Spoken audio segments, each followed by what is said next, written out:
Well, it is 8:30, so I think we'll go ahead and get started. 8:30 Central Time. So my name is Cindy Carlson. I am a geriatrician and the director of the Wisconsin Alzheimer's Institute at the University of Wisconsin School of Medicine and Public Health in Madison. We would like to welcome you to the Wisconsin Alzheimer's Institute annual Alzheimer's disease and related dementias update. So we are thrilled that today we are celebrating the 20th year of this conference. And this conference is more than just a conference. Again, it really represents a collective effort across the state of Wisconsin to help improve clinicians' abilities to serve and provide quality dementia care throughout the state of Wisconsin and beyond. So we really will be focusing on that today. And again, we're thrilled to be able to share with you some progress that's been made over the last 20 years.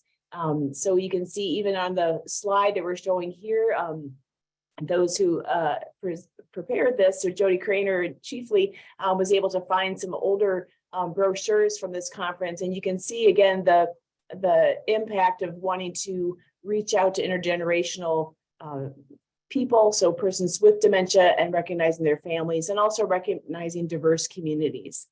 So before we get started, I would like to recognize that today is Veterans Day and thank those who have served in our military. As a clinician whose primary dementia care is based in the VA hospital, I really appreciate my patients and families who have served in the armed forces. So thank you for those of you who are veterans. So again, we'll get started by, let me just move to our next slide here. We also want to recognize that University of Wisconsin is built upon Ho-Chunk land. So we really appreciate our tribal neighbors throughout the state of Wisconsin and want to recognize that we understand that we are privileged to be a partner with them and recognize that this space is really belongs to Ho-Chunk. So today's live webinar is presented by, again, the Wisconsin Alzheimer's Institute and our partner in the Alzheimer's program, the Wisconsin Alzheimer's Disease Research Center and the Wisconsin Medical Society, who's helping to clarify and to account for our educational credits. But before we get started, again, we're really at a critical point in time in dementia care. So I think you'll see today during our presentations that we'll be recognizing a lot of the advances that have happened over the last 20 years that we've been providing this conference. Again, the changes in nomenclature, the changes in our understanding of the disease, the changes in early biomarkers, and the changing needs of our recognition that patients and families from diverse communities have different needs, and we need to recognize that. So we have a great lineup of presenters today. We're so thankful that they're able to share the progress, the work they're doing to really try to improve dementia care, quality care to people from diverse communities. The other thing we really want to celebrate today is the progress of the clinic network. So many colleagues who are on this webinar today are from our Wisconsin Alzheimer's Institute Dementia Diagnostic Clinic Network. So the clinic currently is comprised, and I'll show you a slide in a few minutes, of 36 clinics throughout the state. And again, these people who run these clinics are extremely dedicated to trying to improve dementia quality care in their own communities. So I'm going to do a shameless plug that we want to have more clinics. We want more champions to come out of diverse communities throughout our state and to seek out education and try to bring that expertise back into their own communities. So we really appreciate everyone who's taken time to be here today, because you're some of those people who are trying to improve your skills to be able to bring that back to your patients and families. So thank you for being here today.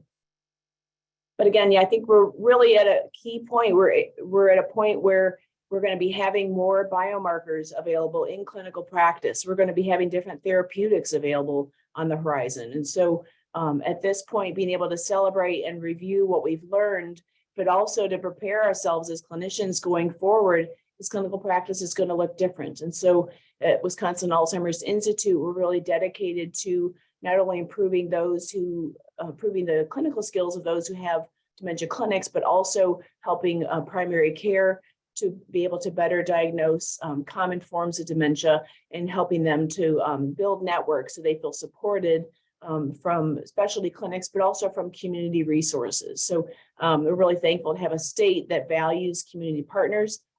So we're going to be continuing to work in that direction as well. So for today's activities, again, as mentioned, we will be able to get credit, so both CME credit and CEU credit. And again, we really try to make sure that the information that you review and that you're presented with is free of commercial bias. So if you do detect bias, please let us know. And also at the end of the presentations, we will want feedback on what you want to hear about. So we want to make sure we get feedback on the whole presentations and the conference. I do want to take a few minutes to thank our committee and also to present some disclosures from our planning committee. So our planning committee is comprised of Tammy Albrecht, who is a nurse practitioner with our team, Sarah Klein, who's our administrator for the Wisconsin Alzheimer's Institute, Jody Craner, Maria, who again is the key person behind all this, as you'll hear mentioned numerous times today, who is a leader. All the slides that you see, all the information shared, the organization, I think all the speakers know that she's the key point person, the technical person. So we're really thankful to have Jody as part of the planning committee and also really the one spearheading a lot of the efforts behind this conference. And then also Dr. Maria Mora-Pinzon, who's a preventive medicine specialist and also doing a lot of work in improving access to care in Latinx populations. So, and then Dr. Art Walasek also is in our planning committee, who's an expert in education, especially related to behavioral and psychological symptoms of dementia. So our disclosures are noted here. So again, I lead several studies for the lead several studies on Alzheimer's prevention therapies in Dr. Walasek's book on behavioral changes with dementia is noted as well.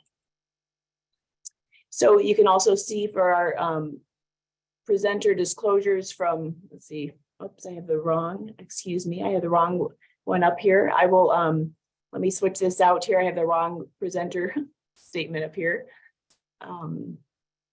So you'll also see, we'll also have all of our disclaimers posted for those who are speaking today as well. Let me just,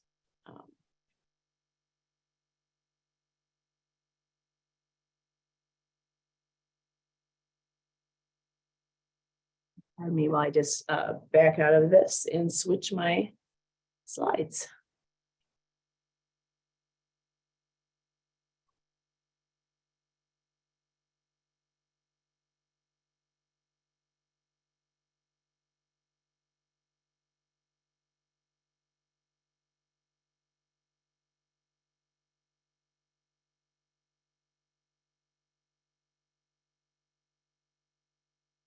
That's what COVID's taught us, is to be versatile. One of the many things.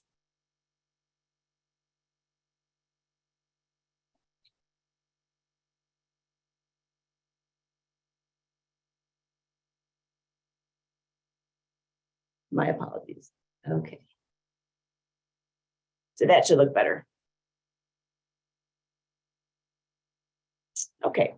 So so moving forward, so that was our session yesterday. So maybe that was a good way to segue and tell people that we have extra training. So we had a session yesterday on the basics of caring for people with dementia. And so that's what those slides were from. But also we'll have a session this afternoon for our clinic network as a community of practice, which we'll talk about. So again, our presenter disclosure statements, the correct ones from today, Dr. Asana, Dr. Fayron Epps, and Dr. Perez do not have any disclosures. And you can see the disclosures here for myself, Dr. Petersen, and Dr. Johnson.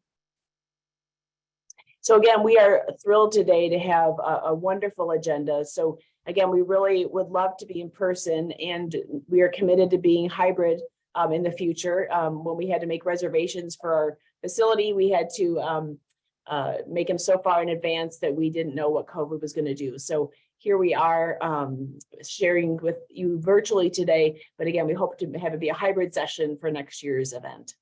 So again, we're in the opening remarks section now, and then we'll be hearing from Dr. Ronald Petersen from the Mayo Clinic on mild cognitive impairment, a construct and evolution. And again, a lot of the work that's being done with nomenclature, which is related to what we understand about the disease and how we can communicate that with researchers, clinicians, and families. And then we'll have Dr. Fayron Epps talk about caregiving while Black, again, recognizing the importance of unique communities and special needs for caregiving and unique needs for caregivers with persons with dementia. Then we'll have a moment where we recognize our Dementia Diagnostic Clinic Network and again, kind of celebrate the work that's been done in the clinic network for the last 20 plus years. And then we'll move to hearing from Dr. Adriana Perez on promoting physical activity among older Latinos with cognitive impairment. So again, really trying to understand how can we make lifestyle changes and how can we help promote healthy brain living among our patients. And then we'll finish up with Dr. Sterling Johnson, who's leader of the Wisconsin Registry for Alzheimer's Prevention, or RAP study. And he'll be talking about, again, 20 years of findings in the preclinical phase of Alzheimer's disease. So before we get started, I would like to introduce a great leader in our program, in our institution, and national, really a worldwide leader in Alzheimer's disease. So we are so thrilled to have Dr. Sanjay Asthana here. Dr. Asthana is the Associate Dean for Gerontology at the School of Medicine and Public Health. He's the first one to ever hold that position. He's the Duncan and Lottie Valentine Chair in Geriatrics. He is the head of our Division of Geriatrics and a professor of medicine here. He directs our partner organization, the Wisconsin Alzheimer's Disease Research Center here at UW-Madison, and also just stepped down, but has for years been the VA Geriatric Research, Education, and Clinical Center leader, so the GREC, which pulls together innovative clinical projects, research, education. So I'm thrilled to introduce Dr. Asthana, who will give us a few words about the vision of Alzheimer's work at UW-Madison. So welcome, Sanjay. Yeah, thank you, Dr. Carlson. Thank you so much for that kind introduction. Good morning, everyone. I want to welcome and thank you all for joining the 20th update in Alzheimer's disease and related dementias that is sponsored by the Wisconsin Alzheimer's Institute. As you all know, this update is truly a very distinct resource for the state with a mission to share with you all cutting-edge information across the field of Alzheimer's disease and related dementias research, with the hope that this information will help you improve the care of your patients, millions of patients who are suffering from this devastating disease. Just a word about WAI. Many of you know that WAI was established in 1998, so over 24 years ago, by Dr. Mark Sager. The mission of WAI is to promote health equity and also improve the care of people who are suffering from the devastations of the disease, the patients as well as their families.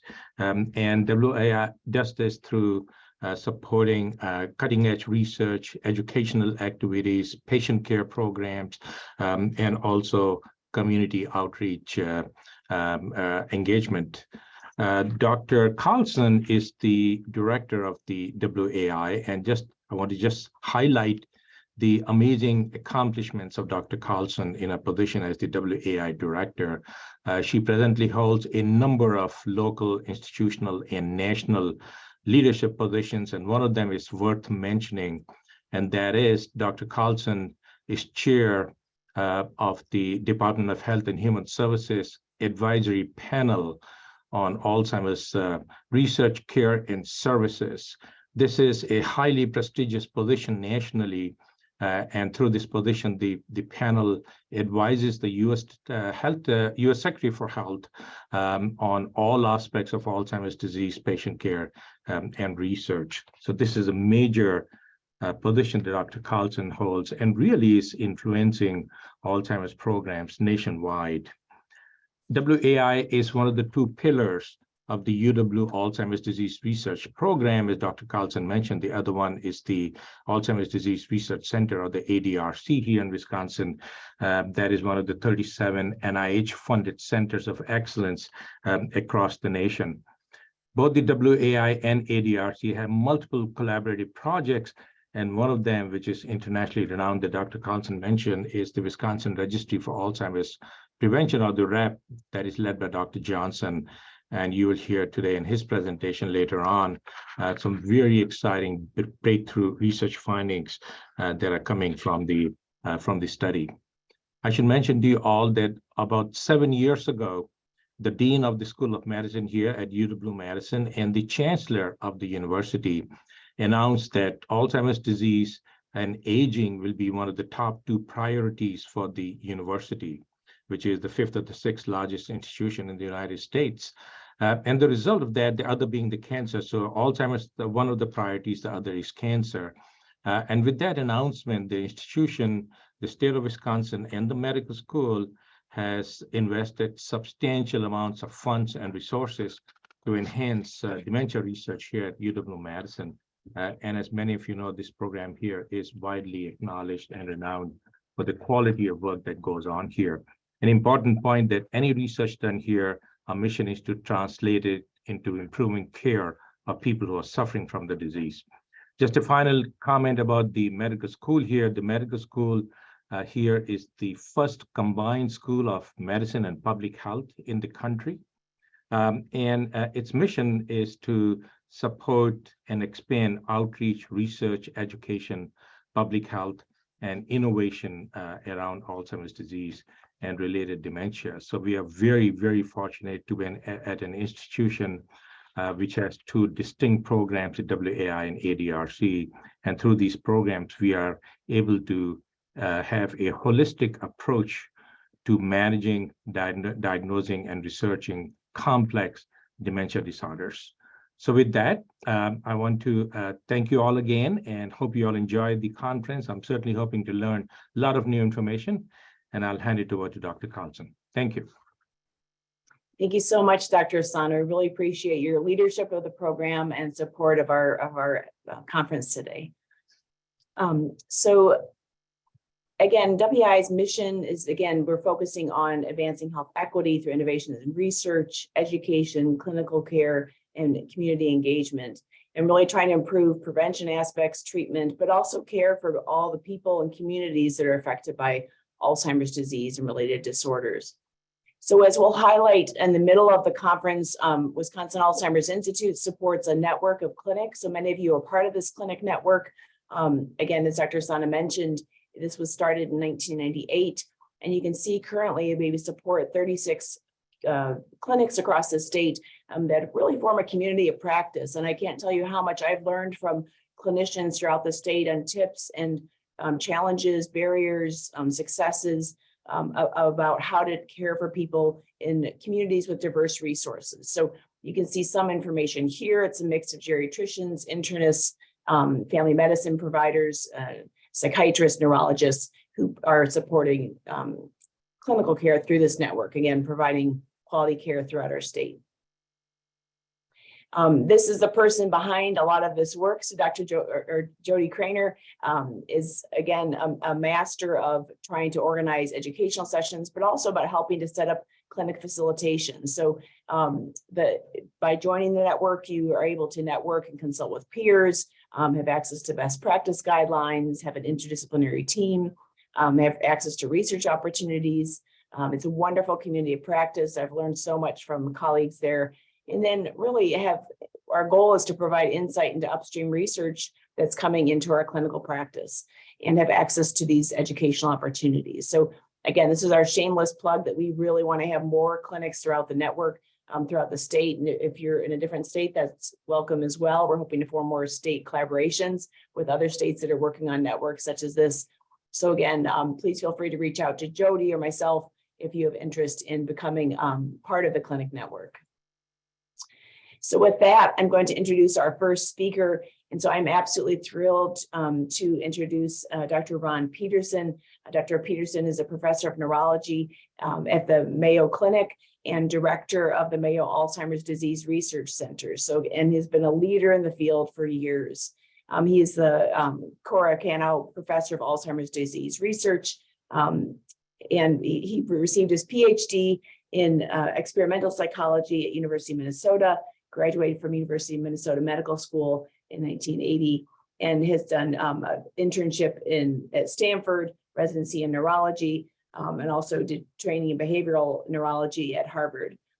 He has won numerous awards demonstrating his leadership and his transformation of the field. So we are thrilled to hear more about a mild cognitive impairment, a construct and evolution. So welcome, Dr. Petersen.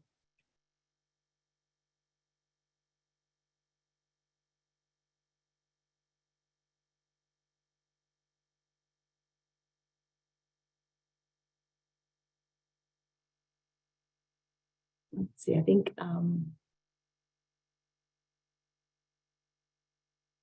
there we go. That looks great. Dr. Petersen, do you want to unmute your mic? I think you're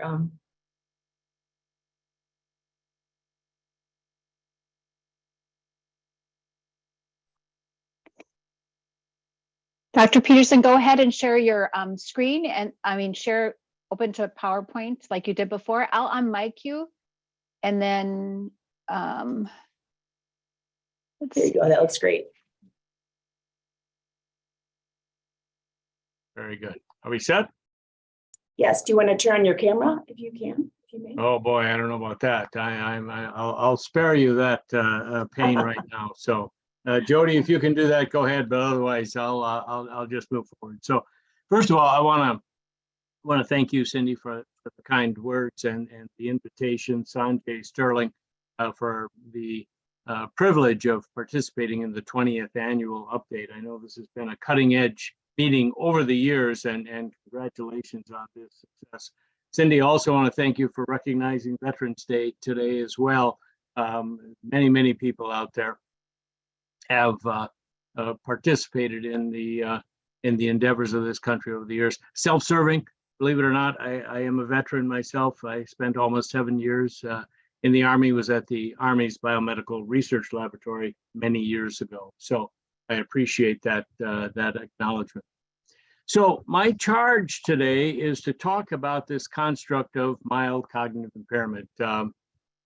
Interestingly, 20 years, the concept has evolved over time, is still evolving as it ought to, because of the squishiness, if you will, of the construct itself. But I'd like to take you through it a little bit today, because it's probably going to become increasingly important to recognize people with mild cognitive impairment, because perhaps some disease-modifying therapies for Alzheimer's disease are on the horizon. So now if I can. So here are my disclosures. Usually people go by these at a tachistoscopic rate, and I appreciate that, but I want to stop here because I will be talking about a couple of drug therapies later on. The left-hand column, I do work with several pharmaceutical agents, companies, but because of the grant on the right that I've just highlighted in yellow, which is the Alzheimer's Clinical Trials Consortium, I'm a co-principal investigator on that. That national grant involves public-private partnerships and really precludes me from having any kind of meaningful financial relationships with any of the companies on the left. So while I do get involved with what they're doing in clinical trials, it's not all that meaningful. Bottom line, I still drive a Yugo, so that may put things in perspective. So certainly when I started in the field, trying to address people with cognitive concerns, either people were cognitively normal or they had dementia. And over the years, our diagnosis of dementia got more precise, perhaps picking up earlier stages, but it was still normal or dementia. Over the years then, I think a large group of people, not only us, but Barry Reesberg at New York University many years ago, his team, identified a group of people who might be sort of in between. That is, people who are experiencing a cognitive change beyond what we would experience, what we would expect for aging, and perhaps a change for them that they're recognizing, people around them are starting to recognize, yet they're functioning pretty well. They're out, they're driving, doing their taxes, paying their bills, all that kind of stuff. To the casual observer, they look pretty normal. But they know memory's not what it used to be. People around them know the memory's not what it used to be. So it's sort of that intermediate group. But this slide, which I've used for years and years and years, highlights the overlap. So the indistinct borders between normal aging, MCI, and dementia. So if there's one takeaway from today, it's this: MCI is a syndrome. It doesn't mean Alzheimer's disease all the time. It may be the earliest clinical manifestation, but it need not be constantly. Just like dementia is a syndrome, characteristic collection of clinical signs that may in fact imply something's going on, but it doesn't mean any specific disease. And in fact, could be due to Alzheimer's disease. Up and away in aging, it's the biggest cause, but it's only one of a variety of others, including medical conditions, trauma, a whole bunch of things that could contribute to the syndromic presentation of individuals. So what we've done is come up with sort of a branching diagram. I won't go into this in detail, except to say that people come in to see us in our clinical practices with, hey, I'm not remembering as well as I used to. We will do a sort of a clinical evaluation in the office, a history, examine, maybe a mental status exam, maybe send them for neuropsychological testing if we have that available to us. And based on all of that information, we come together and say, gee, you're somewhere in between. You have this mild cognitive impairment syndrome.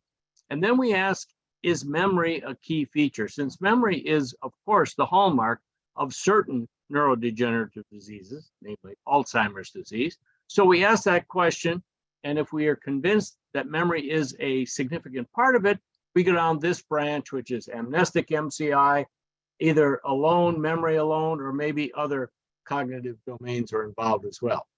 But sometimes, actually, people come in, they may say my memory's not working well, and what they really mean is I'm having word finding, language problems, maybe it's attention, concentration, a non-amnestic presentation. So we try to sort out what is the underlying nature of the syndrome. But at the end of the day, we end up on the bottom there with the amnestic MCI, either alone or with other things, or non-amnestic MCI. We then take and graft these syndromes onto a diagram like this, and then being physicians will say, okay, that's the syndrome. Now, what's causing it? Well, it could be a variety of things: degenerative diseases, vascular, psychiatric, medical conditions, and on and on and on. There's a whole host of things that could contribute. But with the right history and a degenerative type of suggestion that this has been coming on very gradually, it's primarily memory in the right age, no other medical comorbidities, it probably is Alzheimer's disease. But we don't know that for sure. On the other hand, if the person comes in with a vascular history, strokes, TIAs, things of that nature, there may be vascular contributions. If it's not memory, and maybe there are behavioral components to it, and some other non-amnestic cognitive domains, frontotemporal dementia, dementia with Lewy bodies, and of course, people with psychiatric conditions, anxiety, depression, etc., can present with cognitive impairment. And then finally, there are atypical forms of Alzheimer's disease, so that it may present as a visuospatial or a language impairment as well. The point being that we as clinicians will come up with the syndrome and then try to narrow it down as to what is the underlying etiology. But most importantly, MCI is a clinical syndrome. And we did this a number of years ago, trying to look at the clinical impact of mild cognitive impairment and how you diagnose it.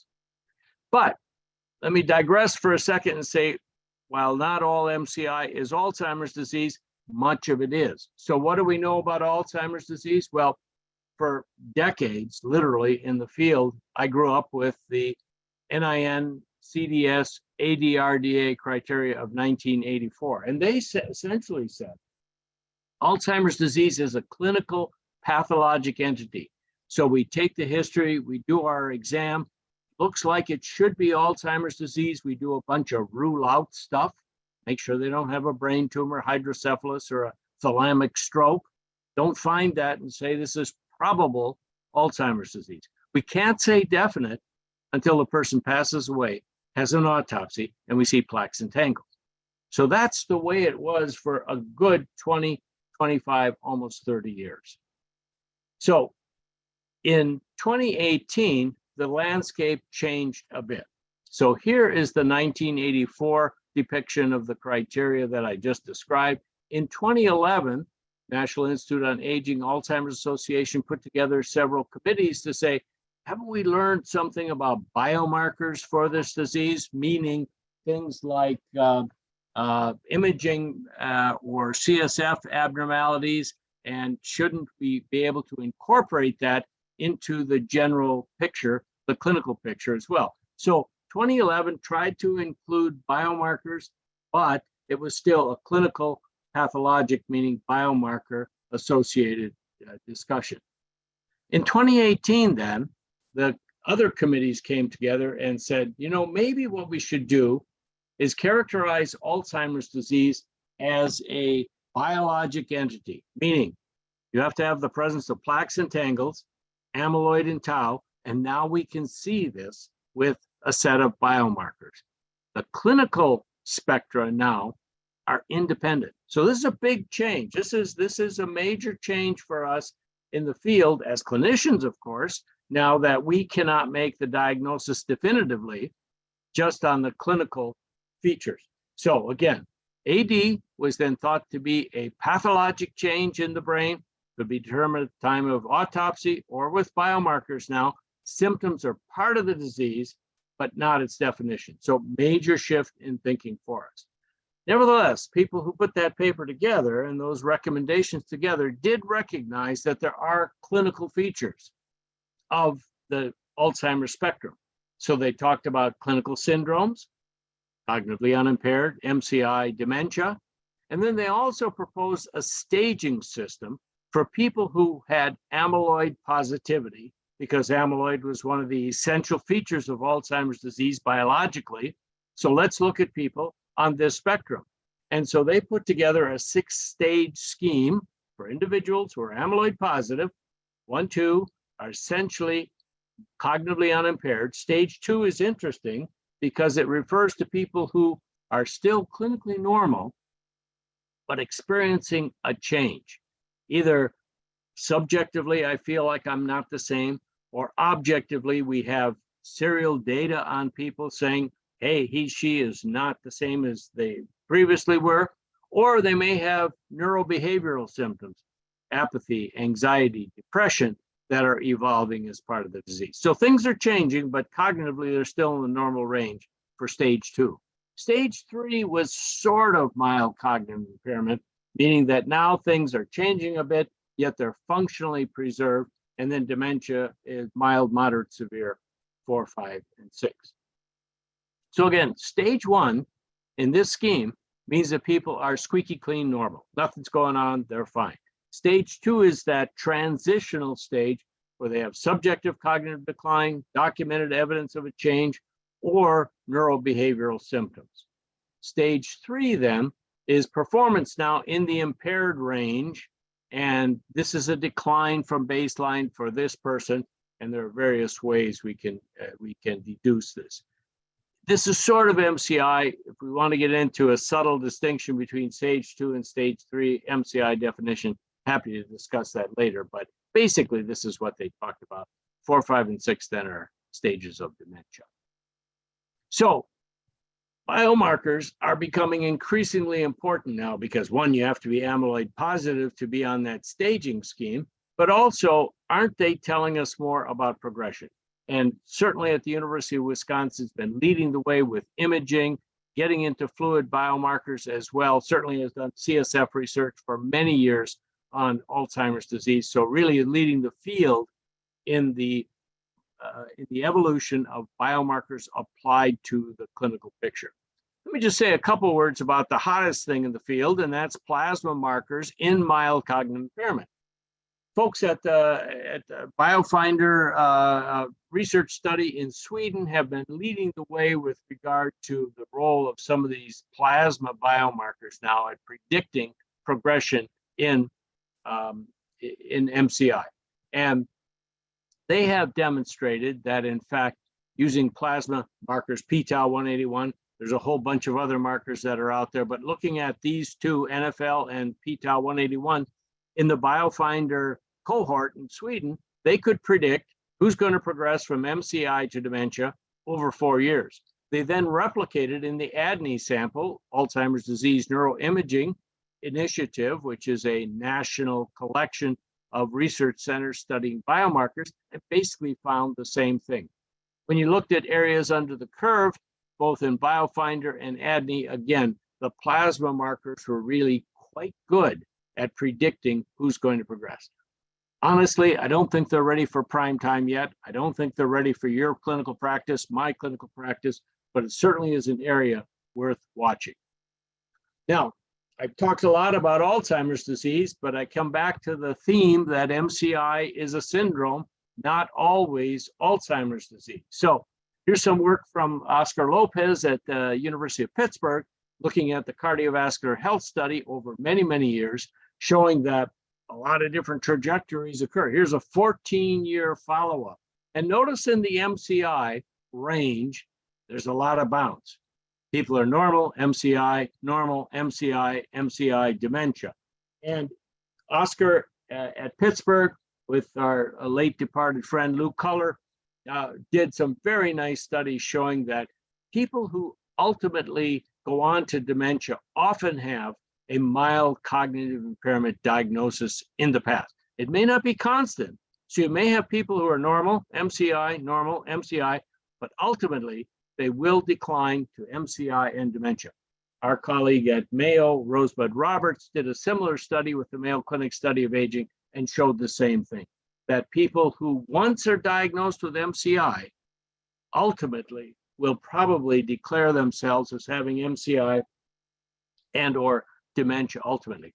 I sometimes regard this as like glucose intolerance, up, down, up, down, up, down, on the road to diabetes if not treated. Labile hypertension, up, down, up, down, up, down, if not treated, will go on to be hypertension. That's kind of how I see MCI in this overall scheme. Here's some data from Rush indicating neuropathology findings of people. On the bottom here, we have SNAP, which is suspected non-Alzheimer's pathology. The middle bars are mixed Alzheimer's and pure Alzheimer's on the right bars. So what I want to draw your attention to are the categories on the left, MCI reverters and stable MCI. MCI reverters are these bouncers, people who are normal, MCI. Notice that the neuropathology profiles of both the reverters and the MCIs who remain stable are about the same.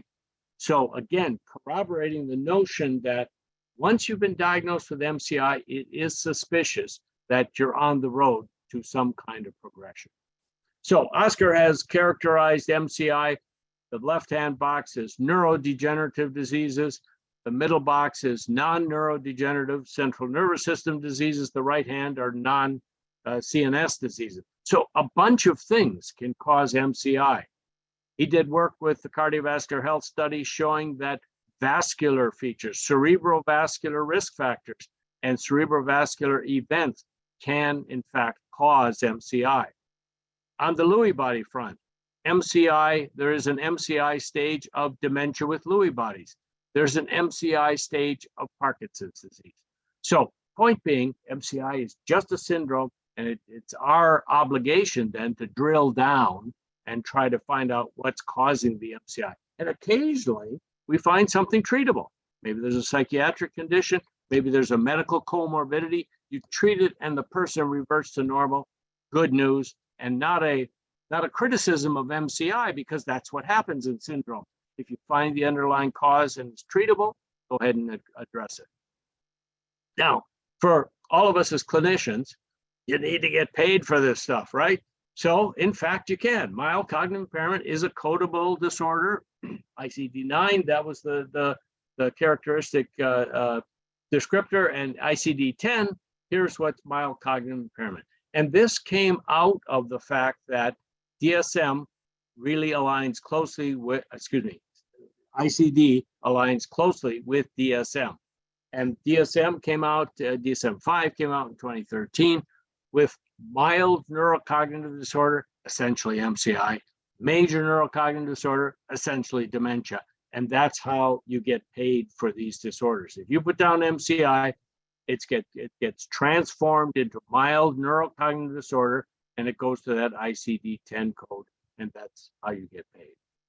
But all of this different terminology has certainly been confusing, and we have contributed to confusion in the field. So I put together this scheme.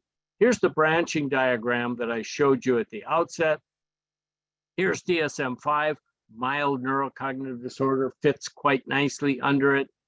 Then I talked in 2011 about adding biomarkers to see what is the degree of certainty that MCI might be due to Alzheimer's disease. So there's various combinations of biomarkers here that may tell you, is this MCI syndrome due to Alzheimer's disease?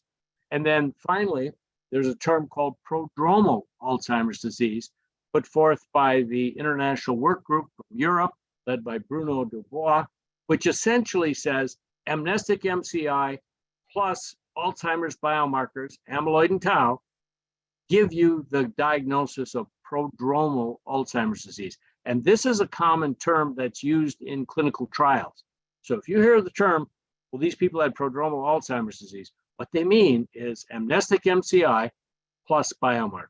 So this slide sort of puts together all these different terms, and you can understand why it's confusing to us, to our patients, to families. But I think we're talking about the same constructs underneath. And MCI sort of captures, again, that degree of cognitive impairment between aging and dementia. So 20 plus years ago, the American Academy of Neurology said, hey, what's about this mild cognitive impairment? Should we take a look at it and see if it's important for our members of the AAN? And so we looked at the literature back then, and yeah, there was a suggestion. Yeah, there's some stuff out there. People are talking about it, but we really couldn't be definitive. There wasn't enough data to really nail down what this mild cognitive impairment issue was. So, 17 years later, we took a look at this again, because here is the depiction of the data on which the 2001 paper recommendations were made. And here's what's happened since. So in 2018, then the American Academy of Neurology said, prior to 2018, the publication came out in 2018, let's look at this again. So we looked at the literature. Over 11,000 studies had accumulated over that time frame on mild cognitive impairment, up, down, in, out, good, bad, everything in between. We used very strict criteria for culling down 326 studies for full review, and we addressed 3 questions. How common is MCI? If you have MCI, what happens? And then number 3, can we do anything about it? And if you've ever been engaged in these evidence-based medicine reviews of literature, you know that the bar is very high for a class 1 study. In fact, if you have one class 1 study, you can make practice recommendations based on that study. Well, when you have 11,500 studies to draw from, we in fact found 20 class 1 studies on the prevalence issue. Basically, age 65 and up, it's about 10, 15, 20% of the population. Not trivial, because dementia in this same age range is about 10 to 12%. So in fact, MCI is at least as frequent, or maybe 1.5 times as frequent as dementia. The second question, outcome. Even there were 9 class 1 studies. And by class 1, I mean, these went across population-based studies that had all the criteria of, were the people blinded to what happened, were they representative populations, all that kind of stuff, and came to the conclusion, a lot of variability here, went from 5 to 20% per year.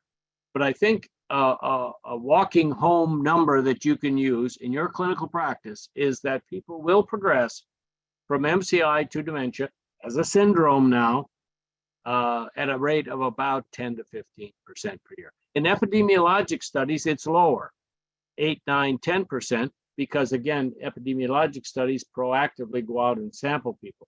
But in this setting, 10 to 15% probably represents an accurate figure for people who come into your clinic with a concern about their cognitive function.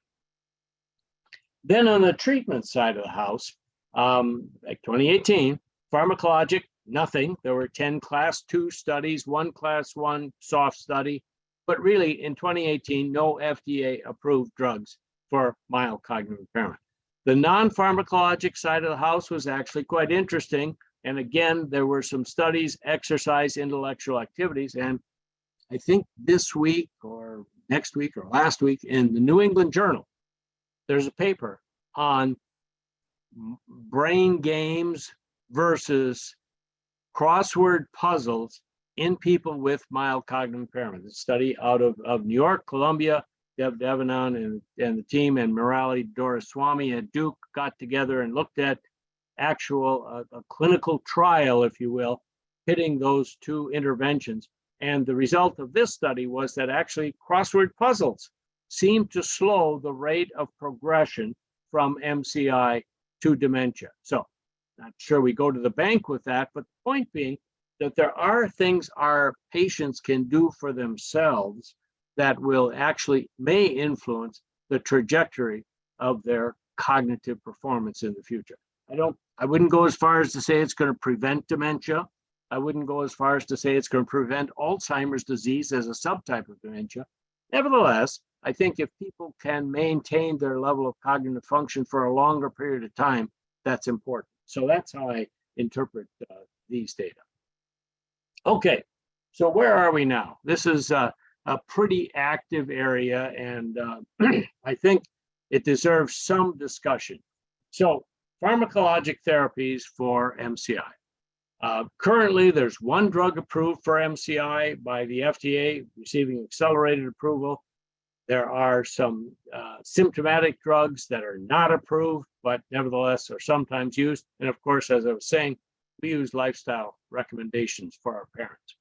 So cholinesterase inhibitors, should say upfront, not approved by the FDA. So I'm not recommending off-label use, but in fact, people do use cholinesterase inhibitors for treating people at the mild cognitive impairment stage, even though they're approved for the dementia stage. You know, we did a study many years ago on donepezil and vitamin E, and with the donepezil data, there was a suggestion that donepezil may slow down the rate of progressing to dementia in the first couple of years or so. And if you're an ApoE4 carrier, it might even be longer. But by the end of the study at 36 months, all the curves converged, and we had to conclude that there was no effect. Vitamin E did nothing. But there was a suggestion that points along the way, donepezil may be beneficial. Other people have taken and looked at individuals in a subset who had depression, for example, and said there may be a subset there of individuals who may respond to cholinesterase inhibitors. But again, nothing's approved for MCI by the FDA in the cholinesterase inhibitor class. But where the field is moving, of course, is toward these disease-modifying therapies. And these are monoclonal antibodies designed to lower the amyloid level in the brain. So aducanumab, donanemab, lecanemab, and gantenerumab are all on the horizon. Won't go into details, but this is the summary of the aducanumab data. We had one positive study, the negative study, the engaged study. So we had one that went yes, one that went no. Both studies, this is the emerge study, which was the positive study, did show that the drug was effective at reducing amyloid plaque levels in the brain as determined by PET. So it did what it was supposed to do biologically. The million-dollar question was, so what?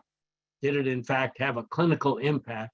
So here is the CDR sum of the boxes, which was the primary outcome measure on this particular study. And there was a significant slowing of the rate of progression by about 0.39 sum of the box. And the million-dollar question, of course, is, so what? Is that clinically meaningful? Maybe yes, maybe no. So I won't go through all the history of this, but basically it received accelerated approval from the FDA, meaning the FDA said, I think it does what it's supposed to do biologically, but I don't know if it has a clinical impact, and asked the sponsor to go back and do an additional study, which is underway right now. But just recently, a month ago, The folks in Eisai, Japanese pharmaceutical firm, showed their top-line results for a drug called lecanemab in the Clarity AD trial. Busy slide, don't worry about it. Almost 1,800 people enrolled in the study.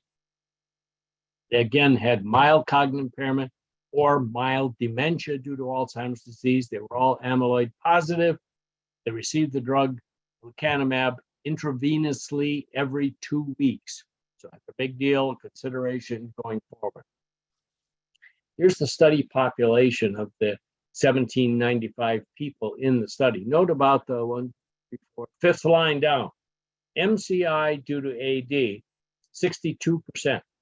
So that clinical MCI is sort of a hotspot for these disease-modifying drugs. I should have said when the aducanumab trials, both of them, 80% of the people in those trials were diagnosed with MCI. So MCI is sort of the pharmacologic sweet spot right now. Dr. Johnson's going to talk later about preclinical Alzheimer's disease. That's where the field is moving. But right now, these drug trials are focused on symptomatic people, but mildly symptomatic people. And here, the primary outcome, again, CDR, sum of the boxes showed a 27% slowing for a treatment difference now of 0.45 sum of the boxes. The secondary outcome measures were also statistically significant. The major side effect of these drugs is that they can cause microedema, microhemorrhages, hopefully not major hemorrhages, but the potential is there because of the mechanism of action of these drugs. The frequency of ARIA, amyloid-related imaging abnormalities, in the Clarity AD trial was much lower than what we saw in the aducanumab trial. So here we're seeing 12.5% people with ARIA-E, 17% with ARIA-H, whereas they were talking 30-40% in the aducanumab trial. So top line results then, again, almost 1,800 people, MCI, mild dementia, 18-month study, 27% slowing, CDR, sum of the boxes, minus 0.45 was the measure. Secondary outcome measures were all significant, and these are the ARIA numbers that I just recounted. So where are we?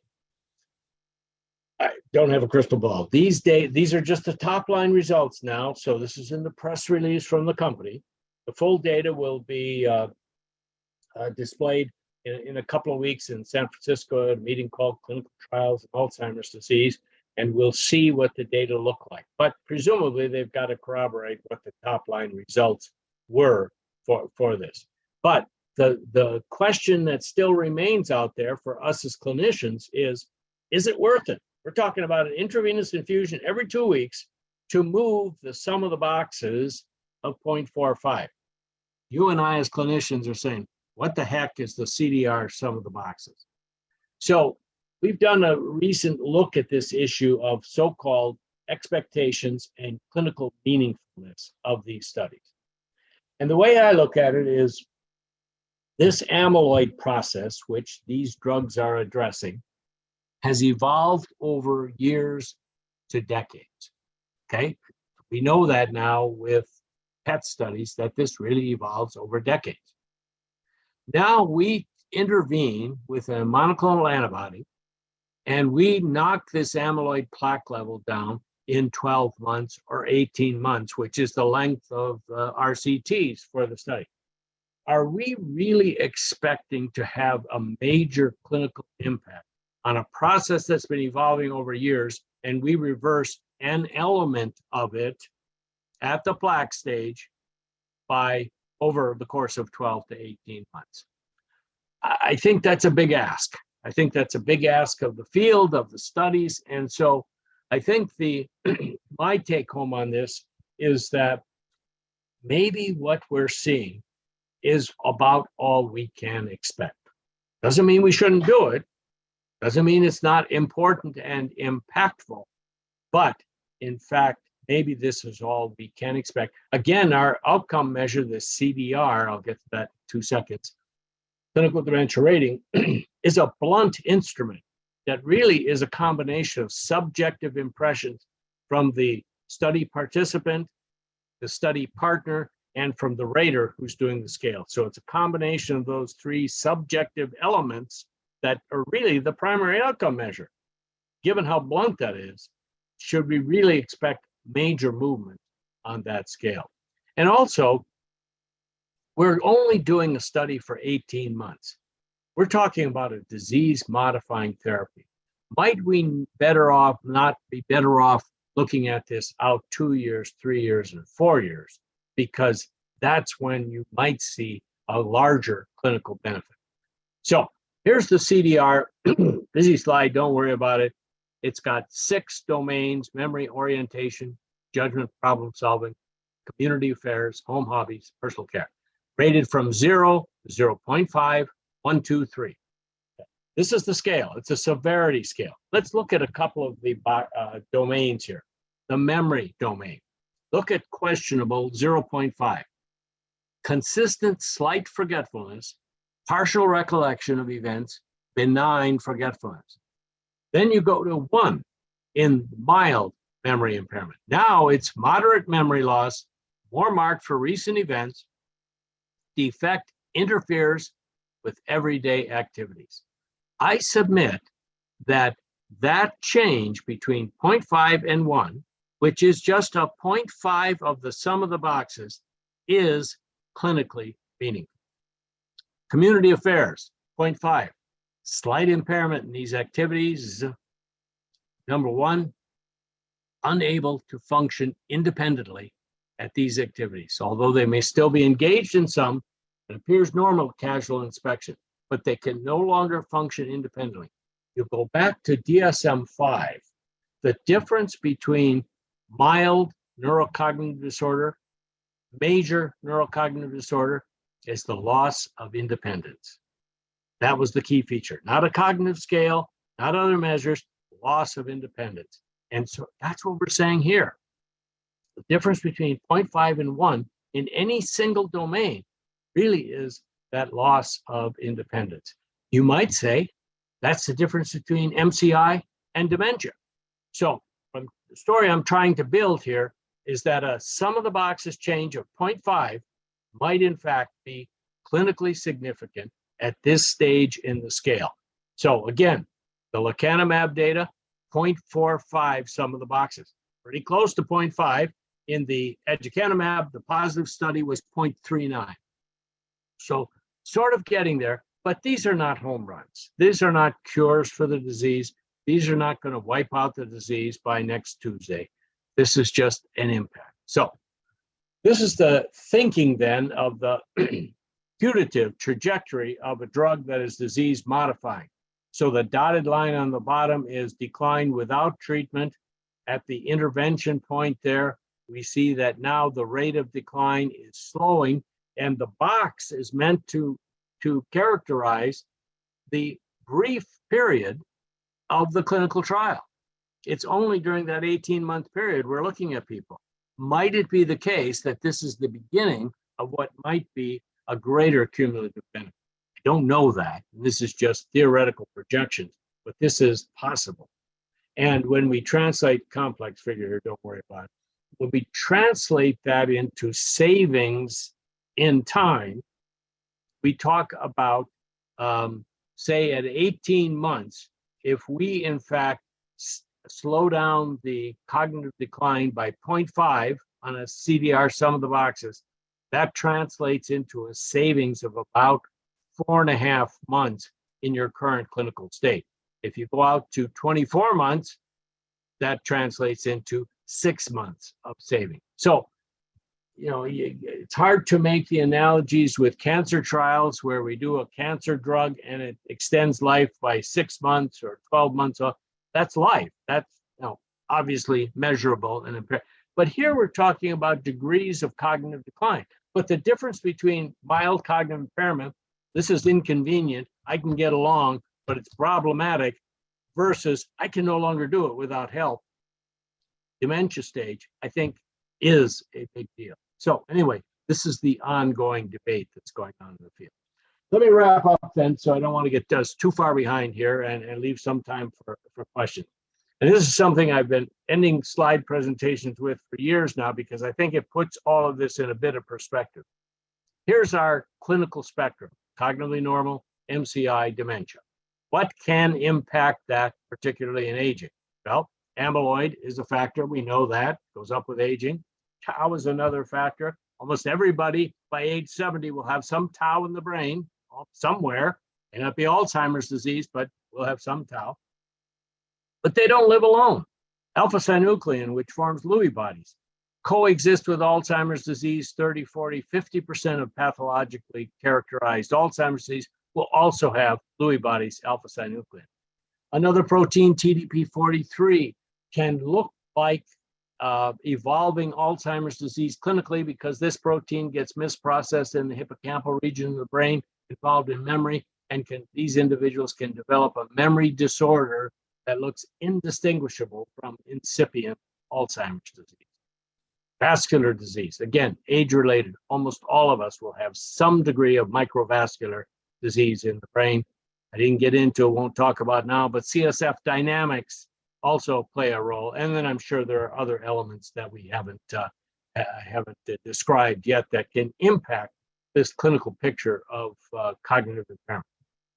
This is Alzheimer's disease, very important, and in some individuals may be the total explanation for what's going on. But I would suggest that maybe in most people, there's some of that and a lot of the other stuff.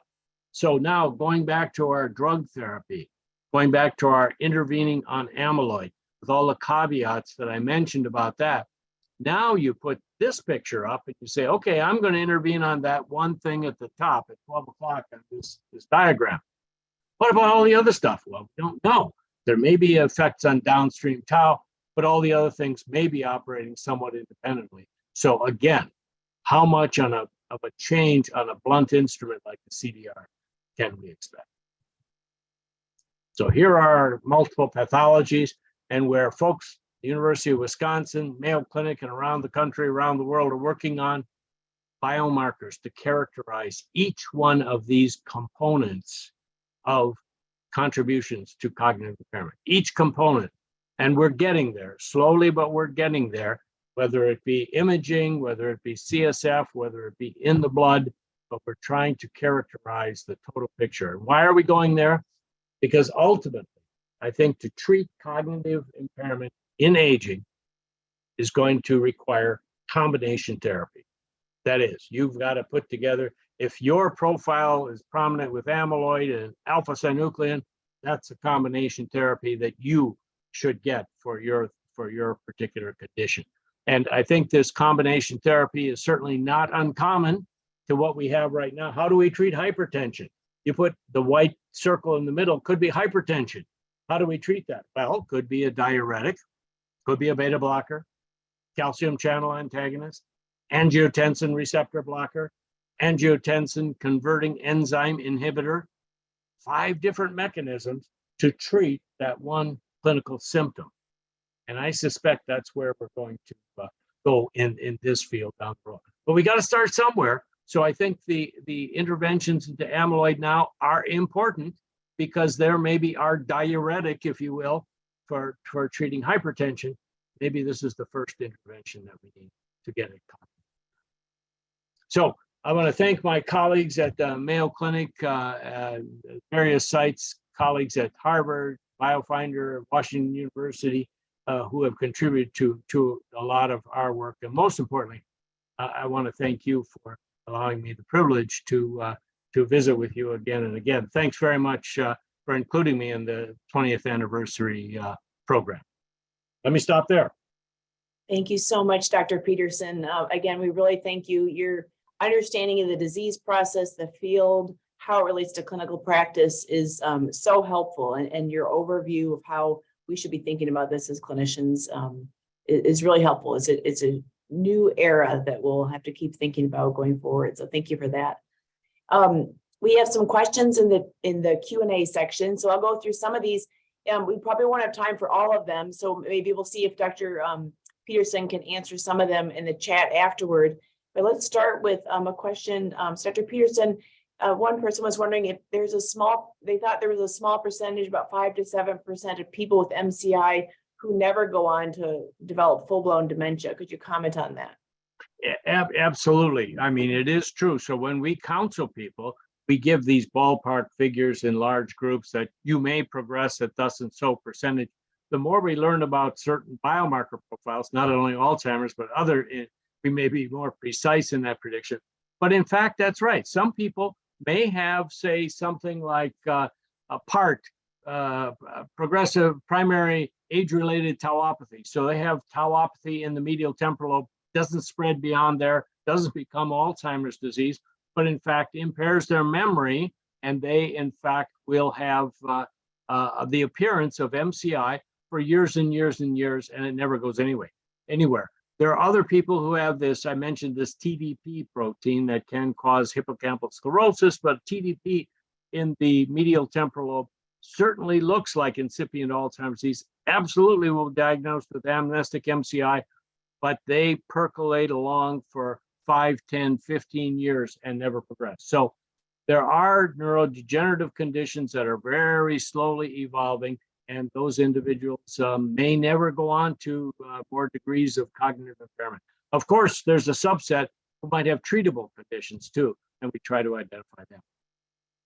Thank you. Another question is, with the crossword slowing the progression from the study you mentioned, what area of the brain is it affecting? So another question from a participant. Yeah, that's a good question. I think I'll retreat to some of my colleagues who talk about networks, connectivity networks in the brain. So I don't think we can say a crossword puzzle points to the left superior temporal gyrus. I mean, that's beyond what we know. But there are these complex interconnecting networks that can be detected with functional MRI and default mode network, saliency networks, and the like. So I think that when you get at something that's somewhat vague, if you will, like doing cognitive activities, cerebral stimulating activities like crossword puzzle, probably affecting the network and maybe more of the verbal network for that individual, given the crossword puzzle effects. But interesting, but that's probably as specific as I could be. Thank you. Another question is, can you please comment on the impact of anti-amyloid drugs on the brain volume reduction? So is it working to remove amyloid and brain tissue? Yeah, a good question. I mean, some of the paradoxical findings we've had in some of the treatments with anti-amyloid therapies is that there's actually loss of brain volume. There's actually increasing atrophy. And nobody really knows why that's the case. Now, you can remove some amyloid in the brain, but is that really enough to affect brain volume on MRI? It may very well refer to or pertain to other processes that are involved. Inflammatory processes, maybe a volume of fluid in the brain that may shift when you're using these various therapies. So brain volumes are sort of non-specific, but actually we do see some seemingly paradoxical findings of the effectiveness of these therapies and brain volume. But it'll be interesting to see in some of the newer trials now where we have more data on that, like the lecanemab trial, to see what the biomarkers, we don't know what the biomarkers look like yet. We'll find out in a couple of weeks, and I think that'll be very informative. Thank you. I'm going to combine a few questions here. So one person is wondering about, why is ApoE the dominant genetic measure that's measured currently in clinical affairs, given that there are other genetic factors too? And then also tied to that, what's the role for genetic testing and family counseling? Sure. ApoE is up and away the leading susceptibility polymorphism, if you will, in cognitive impairment and in Alzheimer's disease, most closely related probably to the deposition of amyloid. So if you're an E4 carrier, either a heterozygote or a homozygote, you're likely to have increased amyloid in the brain. If you put that together with the other genetic, and there are 30, 40, 50 other genetic suspected contributions to the development of Alzheimer's disease, ApoE swamps the others. But people are putting together what are called polygenic risk scores now, and I think some of your colleagues at University of Wisconsin are doing this. demonstrating that in some individuals, there may be other susceptibilities on other genes that may in fact contribute to an individual's likelihood of developing Alzheimer's disease. And just last week, I was at a meeting where an investigator was looking at polygenic risk scores stratifying for their ApoE genotype. So let's look at E3-3 people and then see how the polygenic risk score performs. Look at 3-4 people and see how the polygenic risk score performs, because then you'll be able to glean the impact of these individual other smaller effects of multiple genes once you've controlled for the ApoE effect. But ApoE is a documented player in the field and needs to be recognized. With regard to the general genetics of Alzheimer's disease, there are, loosely speaking, two classes. There's truly genetically determined Alzheimer's disease, autosomal dominant Alzheimer's disease. Fortunately, it's only about maybe 1% or so of all Alzheimer's disease, but here we're talking about autosomal dominant disease. If you get that genetic abnormality, you're going to get the disease because it's 100% penetrant. So things like presenilin-1, presenilin-2, APP mutations will cause the disease, and often earlier in life. So in these families, people become affected in their 40s and 50s, and you look back through the genealogy, and it's 50% of the family gets affected. So very dominant, very important. Fortunately, only 1%, but important biologically, because you ask the question, okay, what does the presenilin-1 mutation do biologically? And again, many fingers point toward amyloid. But the vast majority of Alzheimer's disease is so-called sporadic, but like many other diseases, it runs in the families. So that's where apolipoprotein E and all these other susceptibility polymorphisms become important, because that's more of the garden variety Alzheimer's disease that affects people later in life.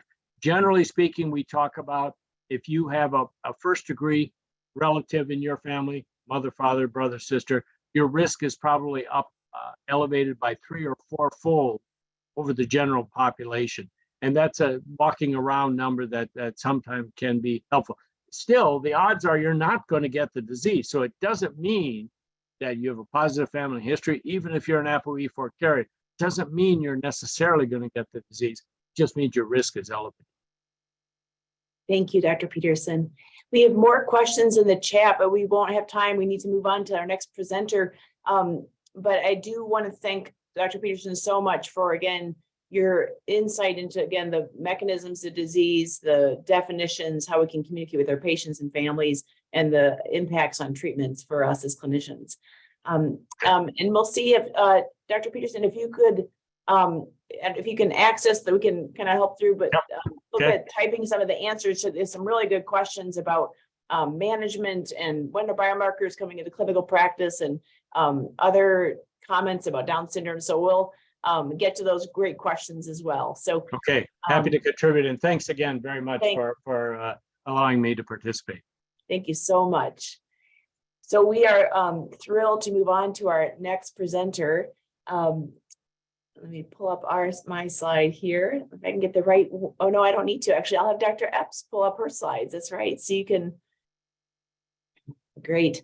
So I am so thrilled to be able to introduce Dr. Fayron Epps. I heard Dr. Epps speaking at a session, I think it was the nomenclature national meeting that Dr. Petersen was at as well. And I guess that's a benefit of the virtual presentations, is that I get to hear amazing investigators from across the country who maybe I wouldn't hear otherwise. So we're thrilled that she's going to be presenting with us today. So Dr. Epps is an assistant professor and distinguished educator at the in gerontological nursing at the Neil Hodgson's Woodruff School of Nursing at Emory University. She is a nurse with over 20 years of experience, and she is a principal investigator at the Faith Village Research Lab and founder of the ALTER program, which is a nurse-led, dementia-friendly congregation program. She's an active member with numerous professional organizations and serves on the board of directors in the Southern Gerontological Society and Alzheimer's Association in the Georgia chapter. She serves on the leadership core of the Public Health Center of Excellence in Dementia Caregiving at University of Minnesota, part of the CDC BOLD program. And her career goal as a nurse scholar is to promote quality of life for families affected by dementia through research, education, and service. So again, she has a research program that involves evidence-based practices for improving quality of care for African Americans with dementia and their families and their care partners. So again, WI is really interested in helping us to learn about unique needs of families and caregivers, patients from diverse communities. So we're thrilled to have you present today, Dr. Epps. So we'll hear about caregiving while Black. Welcome. Thank you. Thank you for having me. Good morning, everyone. If we can just put a timer, I just need my timer because I have 40 minutes. Am I correct? Yes, you have 40 minutes. You'll have the full time, so go ahead. Oh, okay, sounds good. All right. Well, I wanted to just get in, and today we're going to talk about caregiving while Black. So addressing the cultural realities of caring and supporting someone living with dementia as a Black person in America. I want to acknowledge a lot of my work comes out of my Faith Village Research Lab. And for those of you that may follow me on social media, we do a lot of work where we try to improve access to resources and awareness of dementia in African American and faith communities by conducting research and providing education. So we do a lot in the community. I also want to acknowledge my team. I do not do this alone. A lot of people may see that, but think that I should say, but I do have a great team, co-investigators, coordinators, and also students and research assistants that work with me. Also acknowledge the funding for the work that I will be presenting on today. The main funding for this work came from RRF Foundation for Aging. Also, we have support from the Betty Irene Moore Fellowship Program for Nurse Leaders and Innovators, and also support through my Career Development Award through NIA. All right, so let's get to it. Let's talk about these unique experiences of Black dementia caregivers. Many of you all may be familiar with this in the literature, but I'm just going to highlight some things to bring it to the forefront. And so one of the things is, literature says providing care for a family member or friend is challenging, but being a Black caregiver adds an additional layer of challenges and concerns. And I want to make sure that I highlight that because sometimes that is dismissed. Even today, when I do go and I speak on panels and I share this work, people seem to downplay it or dismiss it. And I just want to recognize that we know or acknowledge caregiving and supporting someone with dementia is challenging. But I want to make sure when you add the layer of being Black or even coming from a different culture from the mainstream, there's additional things, unique experiences that we are faced with.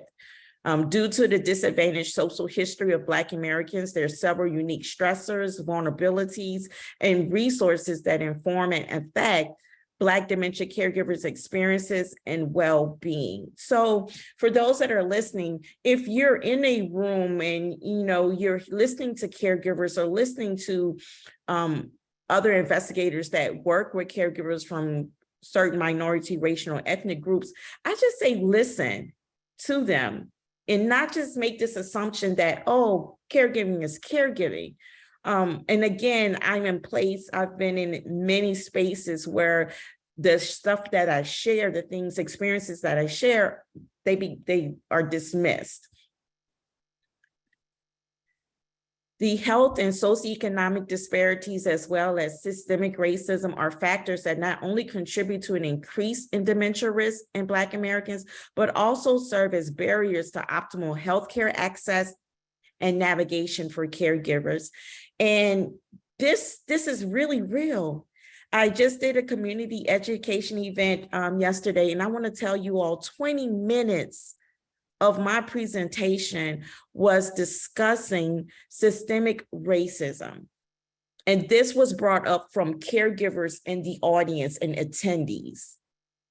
So this is not something that is in the past. This is stuff that is going on now and that is really being felt by our community and our caregivers. You know, this is something they have to go through. We had a conversation last night that everything that I spoke about on the slide that leads to generational trauma. So this is not going away. We have to learn of what are those ways that we can change the system and also empower those that are interacting and engaging with the system.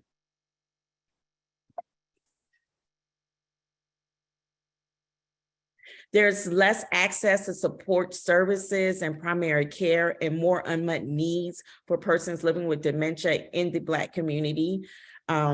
And this is true. So, you know, so many times we may read this and you're like, no, I don't see this. But, you know, especially in the area where I do a lot of my community outreach, they come to me and say, where do we go? There is really nothing in the area where I am. I actually live in the area that I do a lot of my outreach in.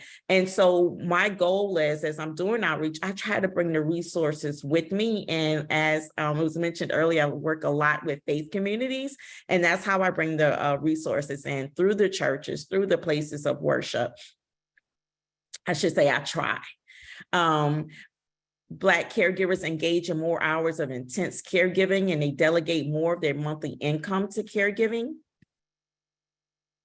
Support systems are made up of family, church, the community, and again, they have limited financial resources. And it really goes back, I'm not sure if you all are familiar with the African proverb, but it takes a village to raise a child.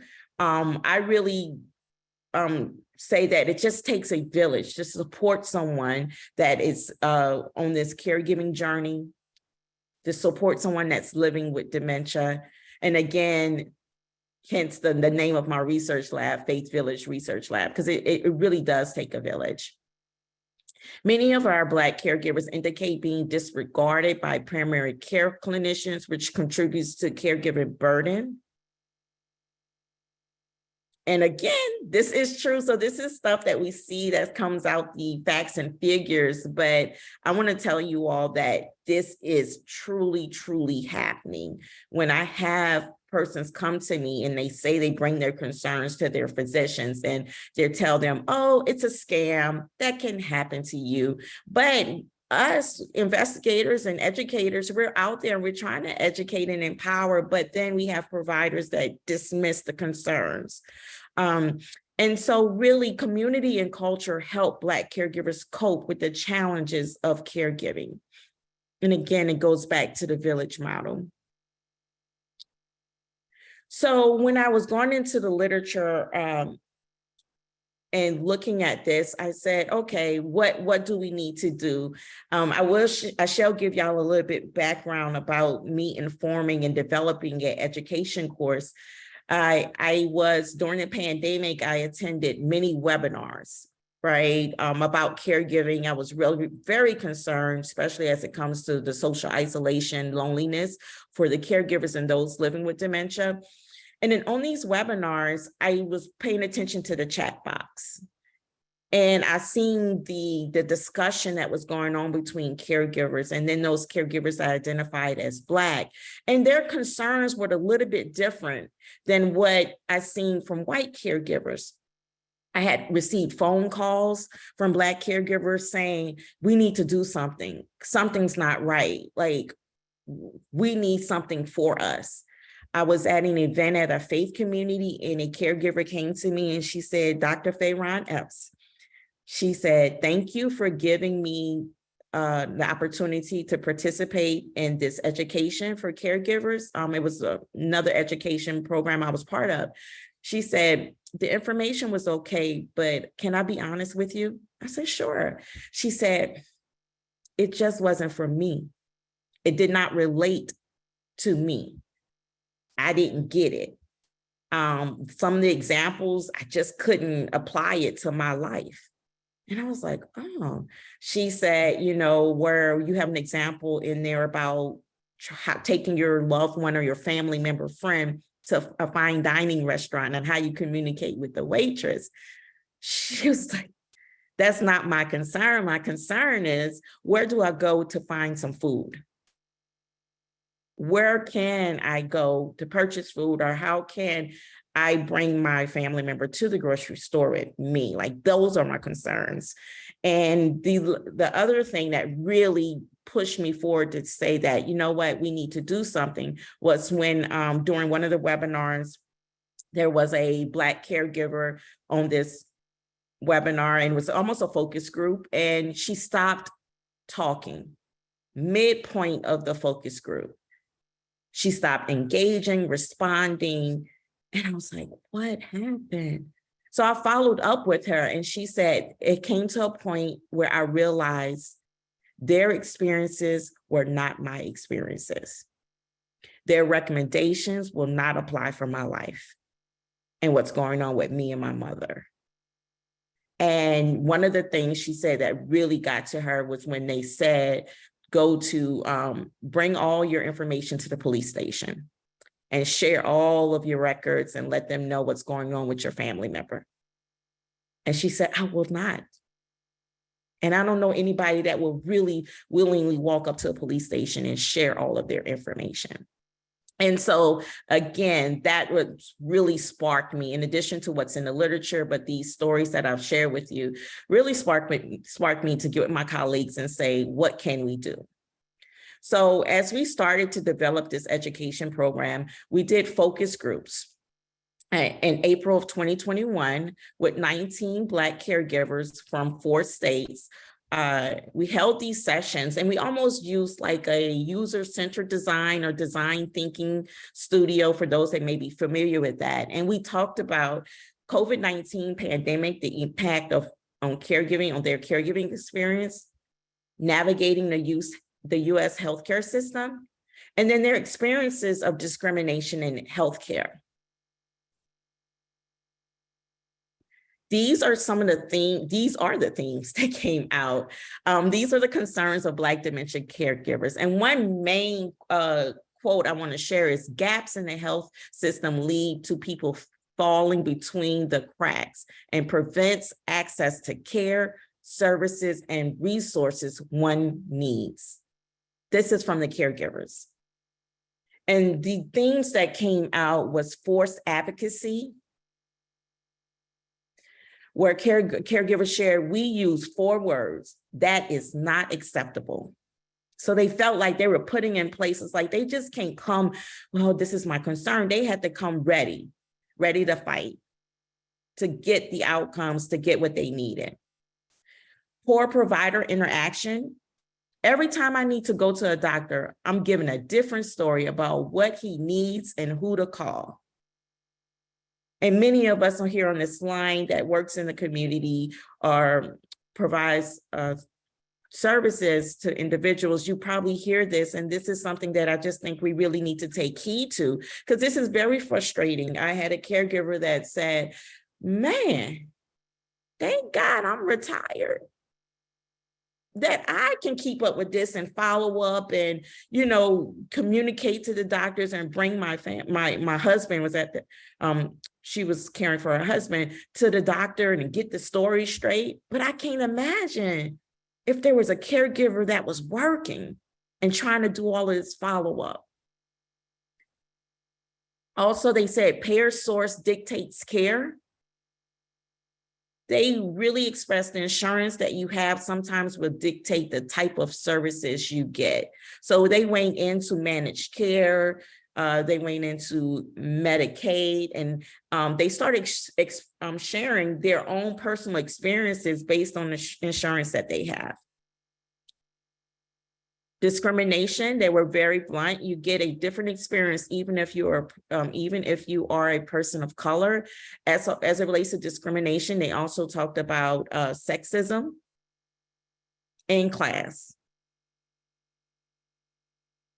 And then it came to just, you know what, this leads up to a broken health system. You know, I believe the healthcare system in America, it is broken. And there was a lot of discussion around that. And then as it relates to some more concerns, especially during the pandemic, social isolation came up for Black caregivers, the decreased well-being, the good and bad of telehealth, and the challenges fulfilling the healthcare needs that they experienced.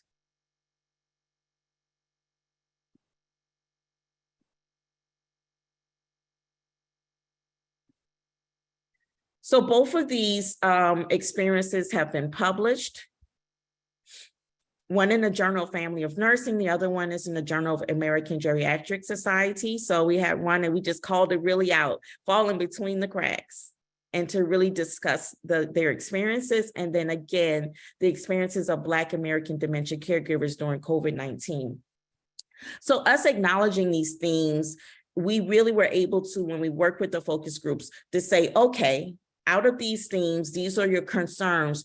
What do you want from education? What type of education do you feel that you need? And these were some of the recommendations for the course topics that we can put in. These are not all of them, but these are some that they were really concerned about. And some of you all may be looking at this and you may say, well, yeah, these are common topics all caregivers should be concerned about. And I agree. It is the delivery method or the instructional method of the content. Again, it goes back to what I said earlier, how to make the education that we provide relatable.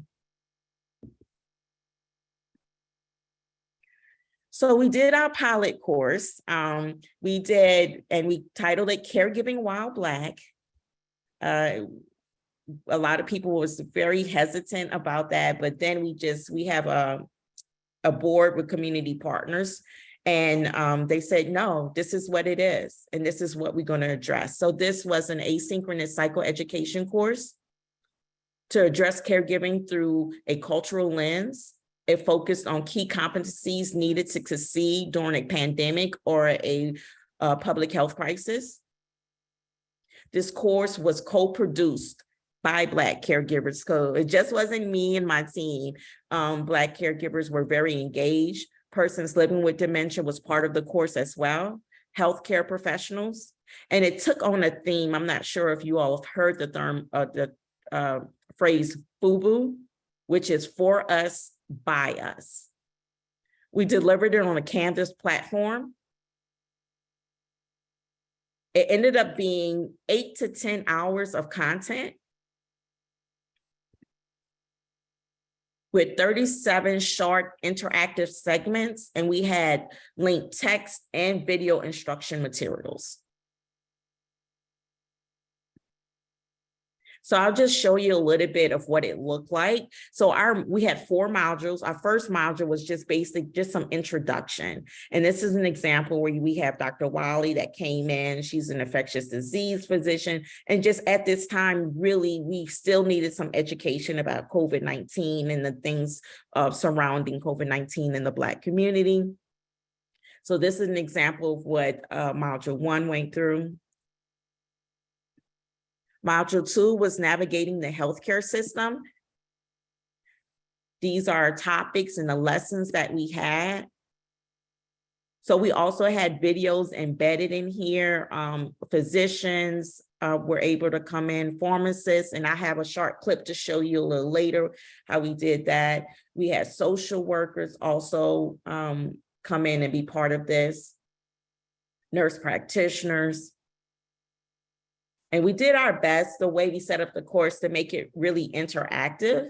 So, we set up role play where in the course you can set up a physician and they can answer, if you're in this situation, what should you do? And they have 2 choices. If they go here, it'll tell them, okay, great, now what do you do next? But if they select the wrong answer, the incorrect answer, then it'll say try again and give them a rationale. Module 3 is managing home life. And these are the topics we covered. Again, we brought in caregivers to do videos to talk about that. We brought in some information from AARP. So we used a lot of information from organizations, national organizations. And even with management home life, what was really good, what we did here is we had someone living with dementia that was in the early stages to share their experience and share what they put in place with their care partner team to navigate through a day. And so that was really, really good for her to be able to share everything that she has in place to help caregivers so they can look at it from a different lens. Module 4 was caregiver self-care, so we can't leave that out, right? We wanted to make sure that they understand how important taking care of themselves, is. And so we went through this, we introduced different models, we talked about mental health illness under here, also having them assess their own feelings. So this is something that's oftentimes overlooked with a lot of people, but in the Black community, they don't want to talk about mental health. Also, I hear so many times, I'm so busy, and they don't want to take care of themselves. So we went in and we brought in some information. We also talked about what respite care is. There's many families out there that do not understand it. And talking about grief. This here is an example of an expert video from Dr. Canterbury. I'm just going to show 2 minutes of it so you can actually see the videos that we had embedded in the course. And Cindy, if you can just give me a thumbs up if you can hear it. Hello, welcome back. My name is Dr. DeLon Canterbury, and I'm the CEO and founder of Geriatrics. We are a telehealth-based medication management company that focuses on advocating for our patients and caregivers while de-prescribing their loved ones off of harmful medications through the power of medication management. And so I am a trained clinical pharmacist, as well as a board-certified geriatric pharmacist who has been trained with the State Health Insurers Plan program. And so I'm considered to be SHIP certified. And what that means is there is an agency that completely just has your back 1,000%, no charge. It's federally funded and it falls under the National Council on Aging. And with this National Council on Aging, each state has their own state health insurance program. And so today, before we get too far into that, we're going to talk more about Medicare and why this matters so much for people that are dealing with their loved ones who may be undergoing different types of healthcare needs as they age. And so Medicare, for those who may not know, is the federal and state funded insurance plan that helps to manage the care of people that are eligible, whether they're over 65 or qualify for Medicare if they have end-stage renal disease. And so Medicare is the payer for their medical services, their prescription services, and routine preventative health checkups. And so when you hit 65, within 7 months of your birthday of turning 65, there is an eligibility period that people have to become enrolled in Medicare. And so people often run into barriers when it comes to surprises at the pharmacy counter, which is something that I have to address today, and how sometimes you can avoid some of those scares when it comes to that donut hole, that dreaded donut hole that nobody wants to go through. But the donut hole, for those who may not be aware, so that is an example of the video. This one is 11 minutes, and most of our videos, they didn't go over 15 minutes. They were like 5 on the average. I want to say 5 to 12 minutes. And again, you can see I was messing with Dr. Canterbury. You was using your hands so much, and he was like, you use your hands so much. But you can see that for our videos, they weren't so I wanted to create a relaxed environment. And I wanted the professionals and those that provided the videos just to talk and break things down, the things that they may hear in their practice and be able to share. Some of the interviews I did, I actually did set it up as like a panel where I asked questions. And, you know, it was such a great experience because a lot of the providers came in and it was like, oh, we don't know what we're going to say. But I made it a relaxed environment. And I was just like, tell me what you always want to tell Black patients that come in, but you don't because you're in the constraints of your workplace, right? What do you want to tell them? What do they want to know? And even as a nurse, I learned so much from one of the, it was a director of discharge planning. They were able to break down why discharge planning is discussed at day one. There's so many Black caregivers out here that they're trying to throw us out the hospital. As soon as we get in there, they don't even tell us what's wrong. They want to know where we going when we on discharge. And so he was able to break it down. And the example he used was like, look at the hospital like your flight. Your flight is to get you from point A to point B. You only want to be on that flight for so many hours. That's what the hospital is for, to get you from point A to point B. So do not get mad when they come in and start, and they broke it down just like that. This is the reason for that. Also, part of this course, we provided a study plan. So this is a self-paced course, it's online. And so when we have self-paced, and if you all remember when you were in school, I know how I am, I might wait until the last minute to complete something. And so we gave our caregivers 2 months to complete it, but we gave them a study plan, like day by day. If you do this, you will be able to complete this over this 2-month period. And these certain modules. We also provided a workbook. So for all of the sheets and anything that we had in the course that they could download, we actually printed it and put it in a workbook and mailed it to them. And in the workbook, there was also a glossary of terms that they can refer to. And we had many resources that were available to complement the things that, to complement the lessons. So when we developed the course, we wanted to roll it out and pilot it. And so we did a no control longitudinal study design to test this course. This was our flyer on the right-hand side that we used. The key outcomes that we were measuring was caregiver psychological well-being, and then their confidence and ability to provide effective care for the person that they were supporting with dementia. We collected data at baseline, midpoint, which was immediately after the course, and then 6 weeks later. We provided a $40 gift card each time they completed an interview, and then we also conducted in-depth interviews for those that want to give more feedback. I want to bring your attention to this flyer. At the bottom of the flyer, you can see our partners. We partnered with nonprofit agencies and organizations that support caregivers,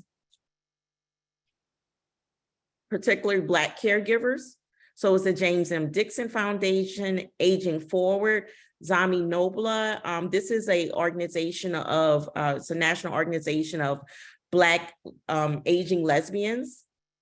And they are experiencing a lot of caregiving within their group, caregiving issues and challenges. And so we work with them very closely. We also partner with Prince Hall Masons. Again, they came forth. This is a group with males, and they're experiencing a lot of caregiving challenges as well. And, you know, people don't really talk about that. And then Sage Navigator is another nonprofit that supports caregivers overall, but specifically Black caregivers in under-resourced and underserved areas. And part of our community partners, for those that may want to do something similar like this, I just didn't partner with nobody and say, oh yeah, I'm a partner with you, and that's it. They actually had expectations, and expectations that we developed together. And so their expectations was to help with recruitment. Their expectations was also to provide technology to caregivers. So either they can buy tablets for caregivers, or in their area, they can set up a computer lab for caregivers to use. And then in addition, they wanted to be part of developing the course and receiving results like feedback throughout the duration.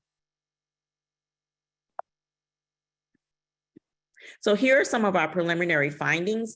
We had 75 Black caregivers enrolled in this pilot study. Out of the 75, 32 caregivers were able to complete the course within that 10-week time frame. So that's like 2 months, 2 months and a half, because we gave a little leeway. I know it said 2 months earlier, but with holidays and things came up. The caregivers that withdrew from the course, it was due to personal illness, death of their care recipient, just too busy, and some of them just stopped responding. Oh, I'm sorry, I got to fix that number. For those caregivers that completed the course, the average age was 54. 94% attended college, 81% were females, 78% cared for a parent, and they spent 6 to 30 hours in the course. I cannot believe someone spent up to 30 hours in the course. But on the average, it was 12. I do want to highlight that 94% attended college. This has been seen in a lot of my research studies. Most of those individuals that participate are highly educated. And this is something that in the future, I'm going to try my best to see if I can get a more diverse sample. But I'll share with you a little later why, when I did go to some rural areas, what was their barrier to participating. So for the results, we've seen that the course had the ability to improve caregivers' emotional well-being and sense of confidence and mastery in their caregiving role. When we compare to data from pre to post, we've seen an improvement observed in caregivers' feelings of depression.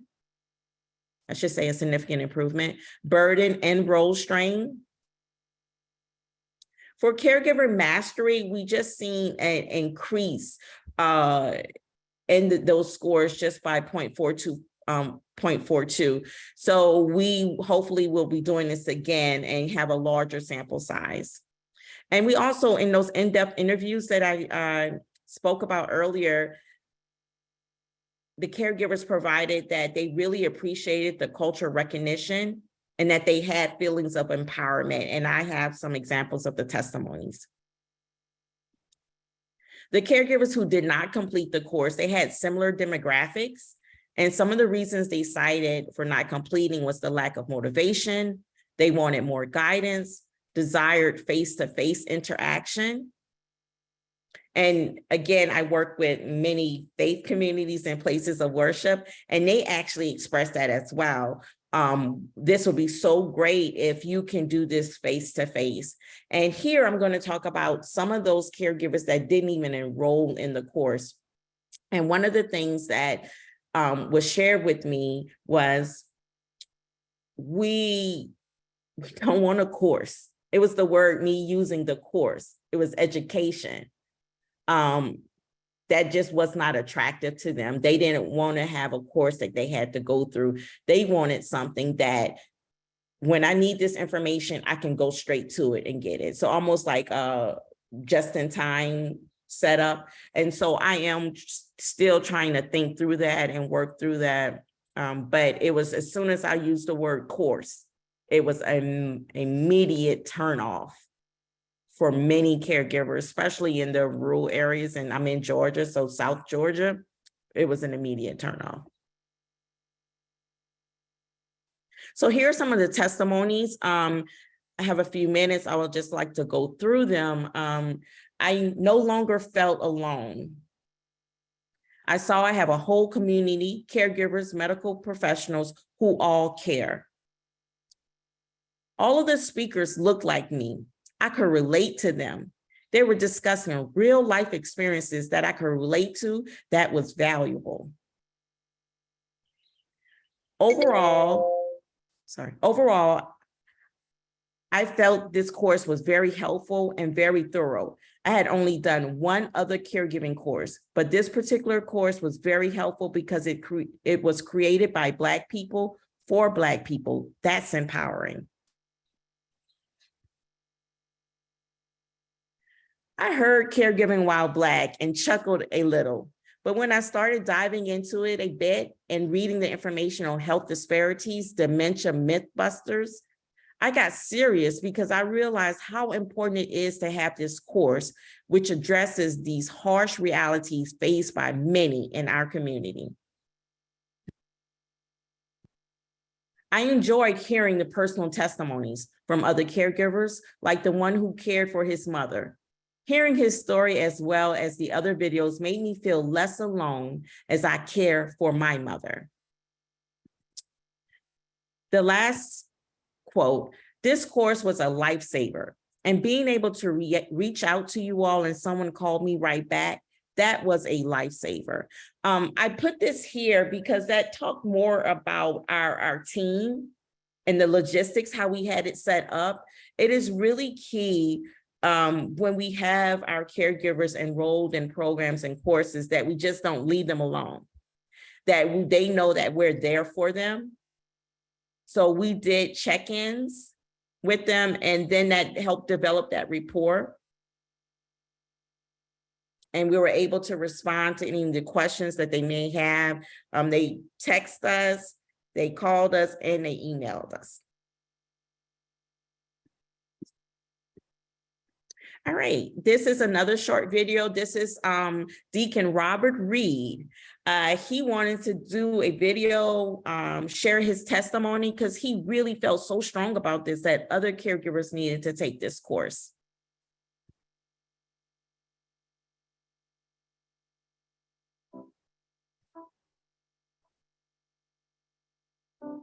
My name is Robert Reed, and I have the fortunate opportunity of taking care of my lovely wife, Kimberly Reed.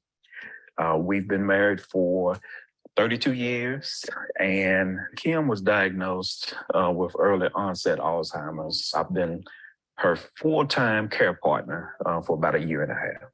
Considering the fact that the care system isn't the way that it should be, there's a lot of things that's truly needed as far as the education aspect about how to deal with doctors, about what documents to have in order, and just how to actually deal with Kim on a daily basis. You have videos from professionals, Black professionals, that provide you an in-depth understanding of the different areas of discussion, to go in armed when going to the doctor, to be able to ask the right questions.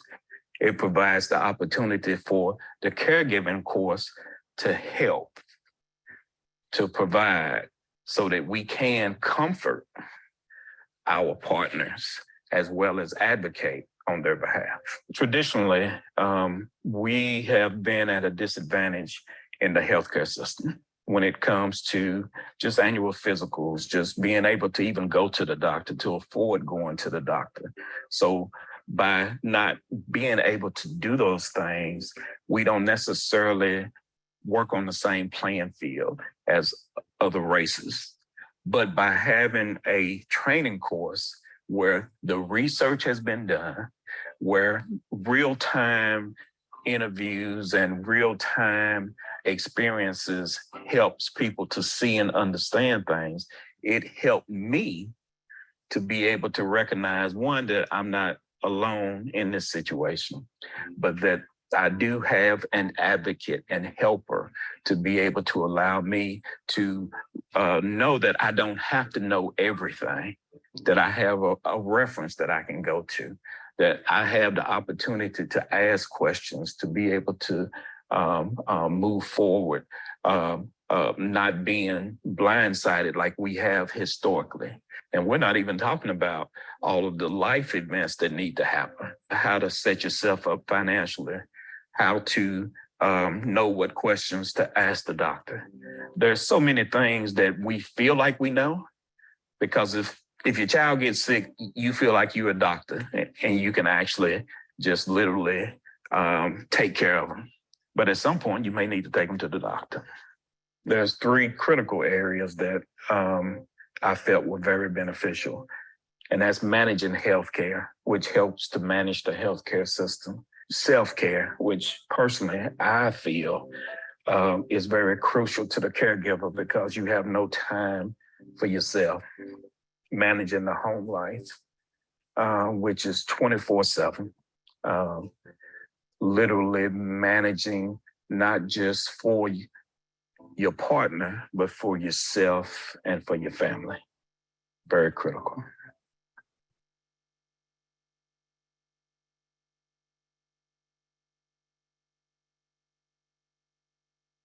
So you may say, okay, what are our next steps? We just finished wrapping this up, and we have people that are asking now that it's getting out, and Robert, Deacon Reed has been able to share his testimony, and he speaks about it a lot. A lot of people are like, hey, what's next? When can we enroll?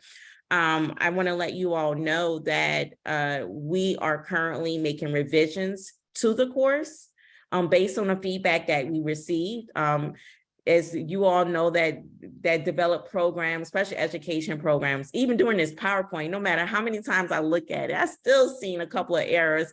And that's the same thing that happened with the course. As soon as we went live, we was like, wait, oh no. So we have to go back and change some of the things that we noticed. And then we have a whole list of feedback that caregivers give. One caregiver, she took it upon herself to go through the entire course and make notes on her thoughts and what may need to change. And so we were very appreciative for that. And for this next study that would be funded through the Betty Irene Fellowship, it would be a 2-arm trial, which will enroll 140 caregivers, and they'll be randomly assigned to participate in Caregiving While Black or receive the program after waiting 3 months. And we are going to be still assessing the same outcomes. For this one, we are going to add health literacy here as well, because that is one of the pieces in the course. And we have someone on my team that focuses on health literacy. So we're going to really try to see if we can work through that. We also are looking to see how we can do a spinoff of Caregiving While Black, and we're calling it Caregiving While Black Live. And so this would be a synchronous and an asynchronous format for this course. And so they'll have the online, but we will meet weekly. And so again, if you remember earlier, some people say they wanted some more face-to-face or some guided instruction. And so we're hoping that this week to week will be able to help. We already have a faith community that has a caregiver group that's ready to launch this. And so they will be very valuable as we go back and we have to look through the course to see how we set this up. I want to tell you all, I work with a lot of psychoeducation caregiving programs, and we have, how can I say, we had a presentation at GSA to talk about the different stages of it and how it, how you can adapt it for different delivery modes and settings. And many people may think this is an easy task. I want to let you all know that this is not an easy task. Creating a course, going back in and revising it is not easy. So with us doing a spinoff, you would think, oh, well, we'll just put this day here and there, but we really have to go back and make sure it all makes sense. It adds up with the timing, and then also create a guide for the facilitator that would meet every week. Putting the course together, I want to let you stress again, it was not easy because I actually ended up in the hospital putting this course together because it's so much when you have, I felt that I had to do this. It was very it's like I had the burden of the community that I work with, right? And I know what they needed. And it was a lot. My team, we worked sun up to sundown, and once people started hearing about it, they wanted it out. And so that really put us in a crunch time. And so it was very stressful. So anybody that's interested in developing courses, especially from scratch, I just want to say that it's not easy, but it was such a great experience for me to go through it and for me to meet people. A lot of people, experts that did my videos, I did not know them. I was just calling in favors, just reaching out to people. And I had just met them when they show up to film. And so that took a lot of coordinating. And so it was just a great experience. And I'm glad that at least we have a template now that we can work from. We are currently taking names for those that are interested in being part of our next edition of the Caregiving While Black course. So feel free to scan this QR code and share with others. We're hoping that we'll be ready to officially enroll caregivers in the spring, about late February or early March. These are some of the references that I spoke to in the beginning. And if you want more information, feel free to contact us. We have a research lab for Caregiving While Black at care.course@emory.edu, but you can always reach out to me. Please do follow us on social media. I have my professional page, Quality of Life for Older Adults, and then also our research lab. We have a page, and we are on Twitter, and then we're also on Facebook as well. And be on the lookout. I think we're coming to TikTok very soon. So thank you so much. I hope I'm within the time frame.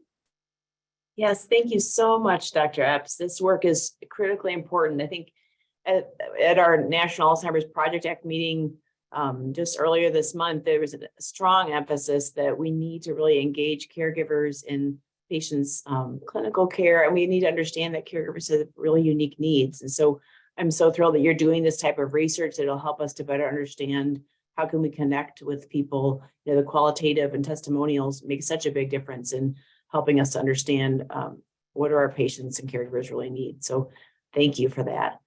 And I'm gonna go through a few questions, and then hopefully, Dr. Epps, if you could type some answers to other specific questions people have, and then we'll move on to our next speaker. But there's a few questions here. So one, are there aspects to consider from the studies and work shared on what we should offer through home health services or electronic patient portals? That's one question.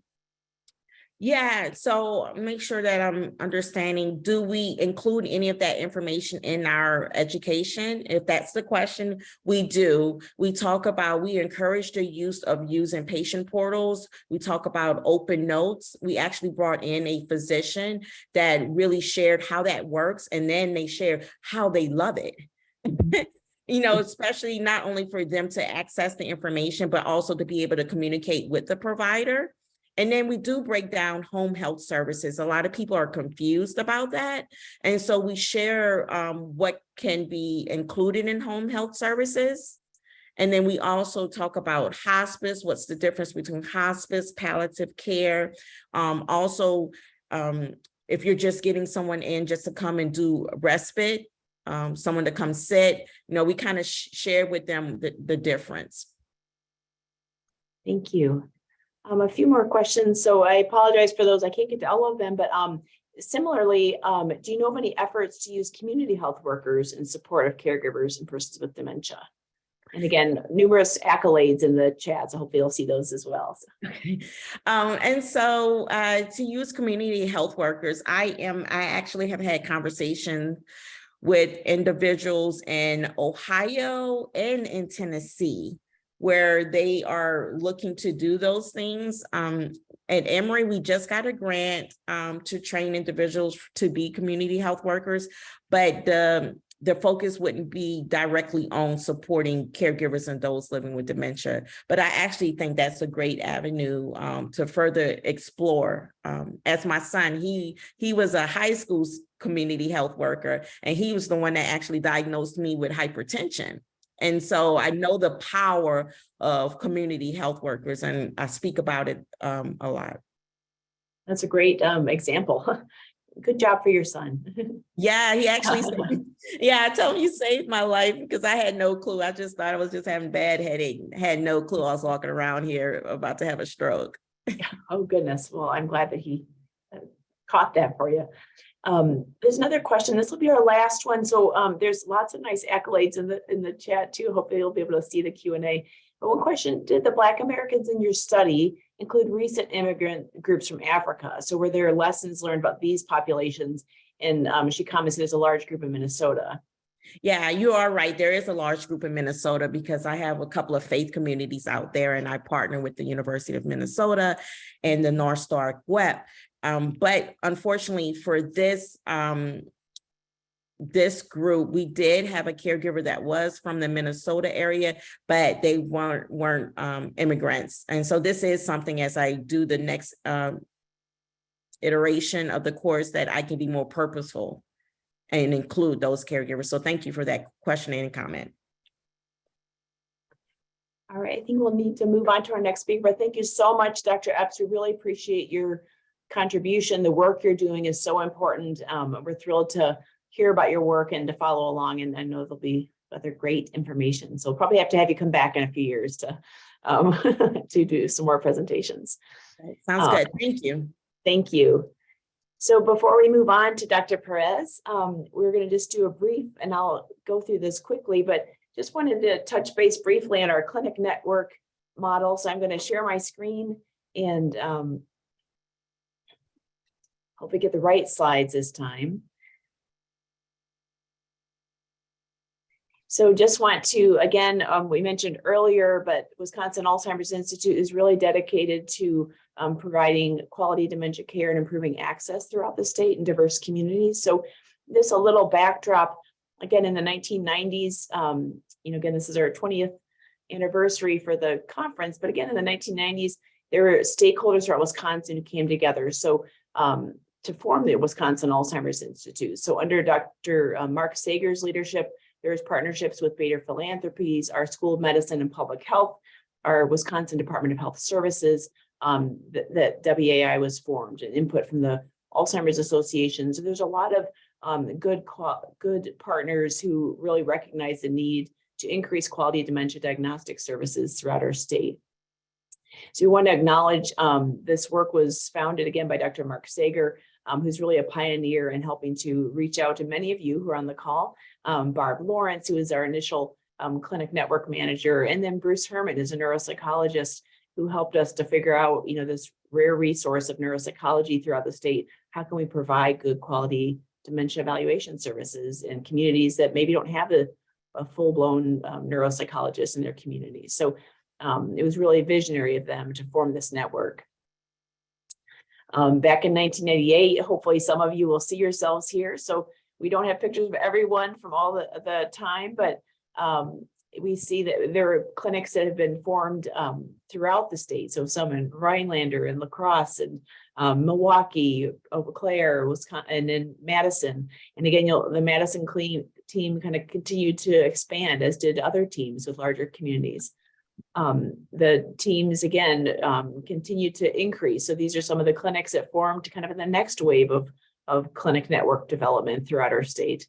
And then as you see, as our slides go along, we have even more and more little placeholder pictures, even because the number of clinics continue to expand, including clinics that are providing services in Spanish into a federally qualified healthcare center in Milwaukee, led by Dr. Wright. We have clinics in small rural communities throughout the state as well, and partnerships to try to develop and support a clinic in Oneida Nation. So we really appreciate everyone's contribution. We can't name everyone here, but really appreciate the champions from these diverse communities who have sought and worked hard to bring good quality dementia care to their communities. So again, we really thank everyone, several people who are retiring, who we will miss, who are part of these initial efforts, but thank you again for all your dedication. Our patients and families, thank you as well, and for taking the time to be here today and to learn how to provide better care in the future.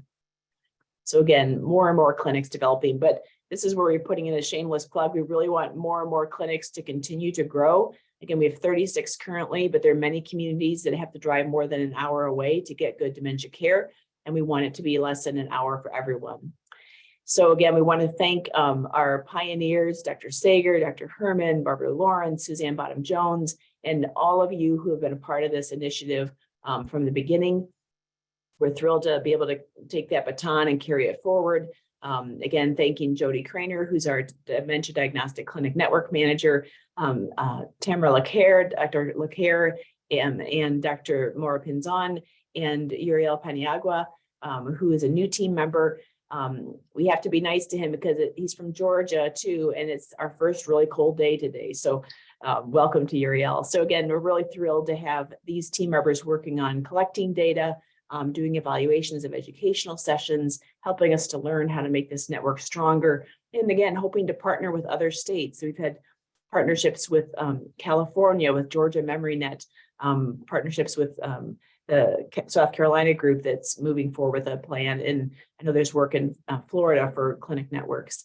But again, we really want more clinics. So if you're interested, please contact Jody Craner or myself, and we will be glad to help get that, facilitate whatever we can. So again, really thankful for Dr. Sager's work, Dr. Herman's work, their pioneering work that's really transformed our state, and the partnerships. So again, we can't underestimate the importance of the partnerships, the stakeholders, the caregivers, the community members.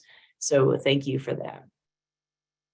So with that, I'm going to introduce our next speaker. So we are absolutely thrilled to have, and again, really valuing interdisciplinary care. And so again, having our nursing colleagues presenting is critically important. Again, I think we all learn from each other. We learn from our social work colleagues, our nursing colleagues, our physician colleagues in different disciplines, our therapists. So we're thrilled to have Dr. Perez speak to us today. She's an associate professor of nursing and a senior fellow at the Leonard Davis Institute of Health Economics at University of Pennsylvania School of Nursing.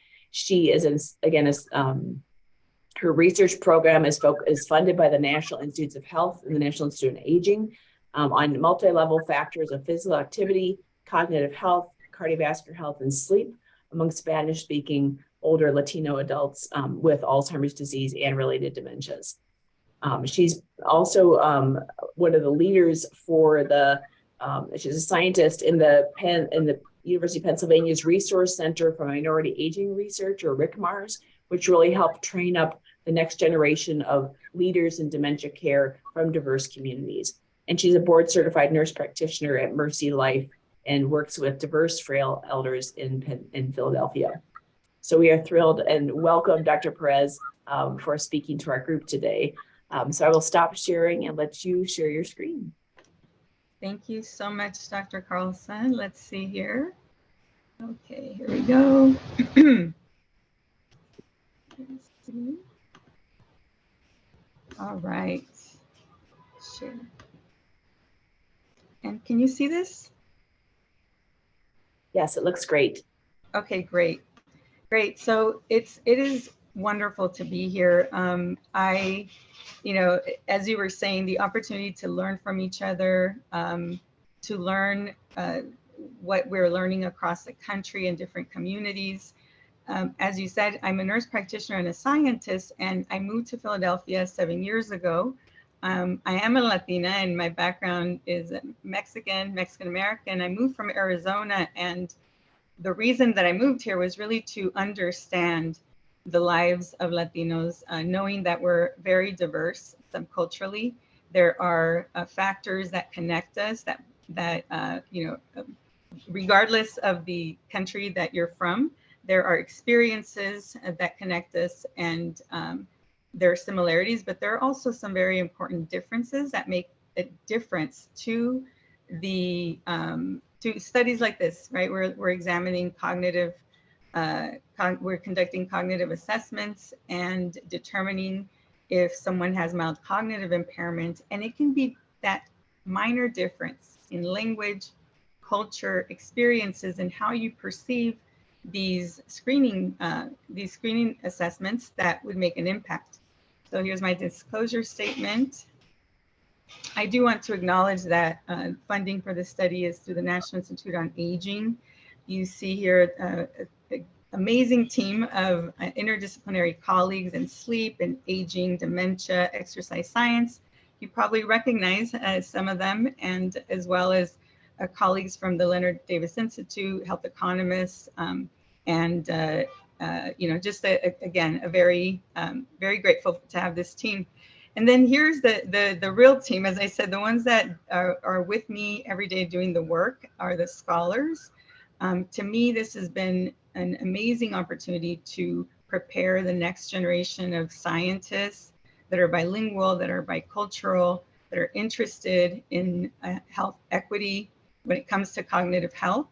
So the opportunity to provide hands-on experience and an opportunity to be in the community, where many of them come here to Penn and say, I never got to go to North Philly. You know, I was there for 4 years. I never really interacted with the Latino community. And to me, that's really a missed opportunity. So I'm very much enjoying bringing them out to North Philadelphia and having them see not just the challenges and the research that is being conducted, but also the inherent strengths of the community here. And so most of my background as a scientist has focused on physical activity. As we know, this is a public health priority, particularly in communities like the Hispanic, Latino, Latinx, older community. And these terms are used interchangeably, but you'll see me mainly settle on using Latino, and that's because the community here identifies as Latino. In Arizona, it was interesting. It was Hispanic, La Comunidad Hispana. So here is a little bit different and very important to older adults. So physical activity as a primary care provider, this is a struggle. This is a challenge for many of us, promoting health, promoting not just cognitive health, but cardiovascular health, promoting sleep. And so I know that not only through the patients that I see, but I know that even from the preliminary work that I did when I first moved here, that physical activity is important. And it is a priority for communities as well. So in other words, it's not me coming in to say as a scientist or as a provider, you need to be more active, you need to, the people here, the community here sees physical activity as a non-pharmacologic intervention. And so they value physical activity, they want to keep moving, and many of the activities that they miss doing, is the reason for why they joined this study. And definitely, the importance of memory health. Many talk about, in our focus groups, initial focus groups talked about how much they value, their brain health, their ability to remember people, have memories from years past, and they want to preserve that. It's a way to preserve culture, to preserve, family traditions. And so I knew early on that this was an important topic, and that there would be buy-in from the community because they really shared how important this was for them. And just briefly, of the studies that exist that focus on physical activity, many have barriers to the community participating, whether it's cost barriers, issues of environmental factors, safety concerns, lack of social networks. It's, many times it's the message of, self-care or do it for yourself. And many times that's not a message that resonates with a culture that is more of a group culture, that really do it for the family, do it for their community, and think of others. And while I get the importance of promoting self-care, it's okay, if people think of others first. I actually think this is a strength, and I embed that in the work that I do, and the research that I do, and the approach that I take to promote health and wellness. And so far, the feedback is very positive. It's working together to just not only promote their own health, but the health of their family in this process. And so through my work, I feel that it's important to look at social determinants of physical activity.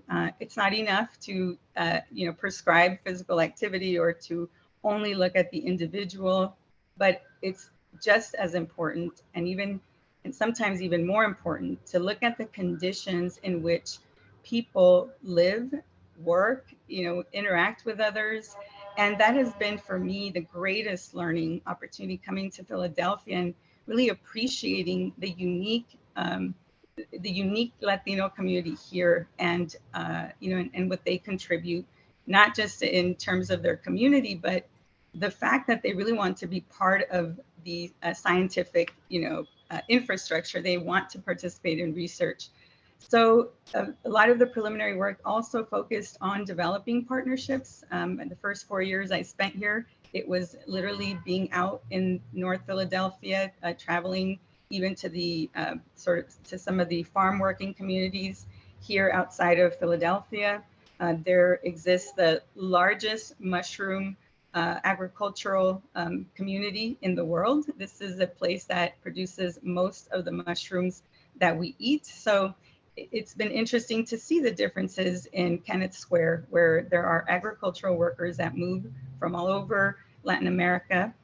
Even though there, the highest subcultural group, ethnic group is Mexican, there are growing numbers of Latinos from all over Latin America.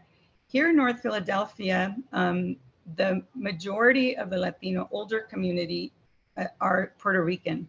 And one of the first things I also did early on is study the history of Latinos in Philadelphia. And over the 1950s, many Puerto Ricans migrated here, just as we see all over the world. People migrate because of economic conditions, the environment. And so we'll continue to see that.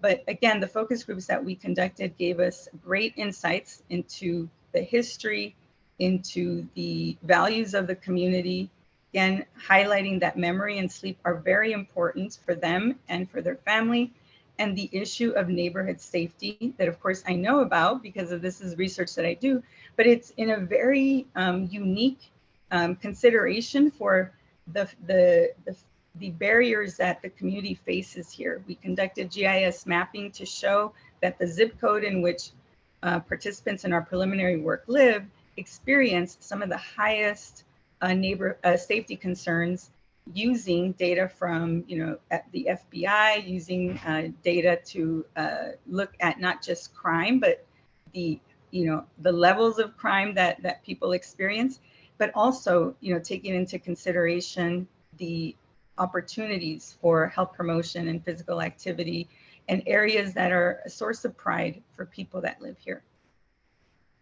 So just to show you an example of that, this is some of the GIS mapping work that we did. To orient you to the map, the areas that are in blue is where predominantly Hispanic Latino participants in our pilot work live. In the green areas is where most of the white participants live. And in the gray areas, which is West Philadelphia and where I live on campus at the university, is where predominantly Black or African American communities live.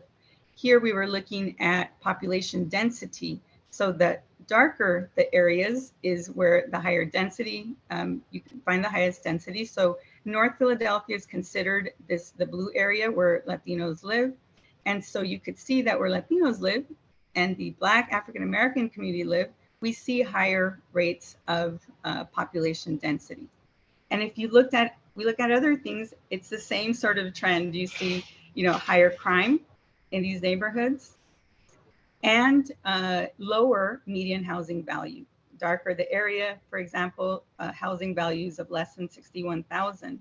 And it's really a difference. And I think this highlights these structural inequities really that have existed here, both in North Philadelphia and West Philadelphia. But again, equally important to focus on what the strengths are of the community and to acknowledge those. There are leaders here that have been doing this work, are advocates for the Latino community, really value aging,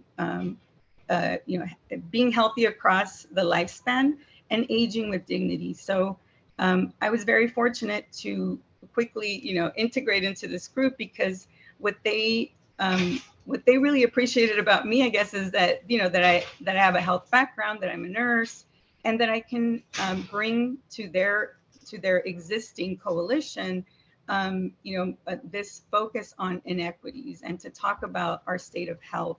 And in turn, I've learned so much from them about just, you know, leadership, about advocacy, the history of the community. And because of them, I think this grant was funded for sure. Overall, the aims of our study are to promote physical activity first. That's our primary aim. Yes, to look at health outcomes, cardiovascular health, cognitive health, and sleep, but really to understand the theoretical mediators that make the study work, right? It's the intervention. In the end, we want to say, you know, we feel it will work, but why? The mechanism of change is so important because we want to replicate this. We want to translate this into practice. And so we need to really understand what is it that makes a person go from sedentary to moving and to maintaining physical activity over time. We're very interested in the mechanism also of how cognitive function improves.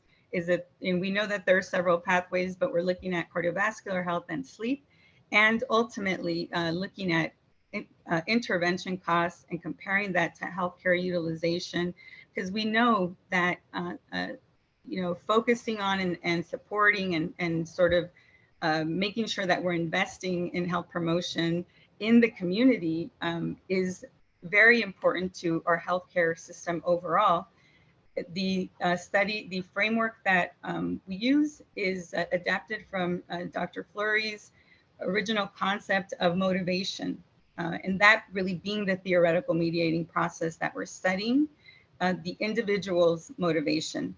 What's great about this is that while the study, the intervention is delivered within a cultural context and it's in Spanish, this approach allows us to appreciate the individual goals, the individual values. You know, everyone in the groups, yes, they share similarities, but they all have a very unique and interesting and personal story about why they are motivated to join.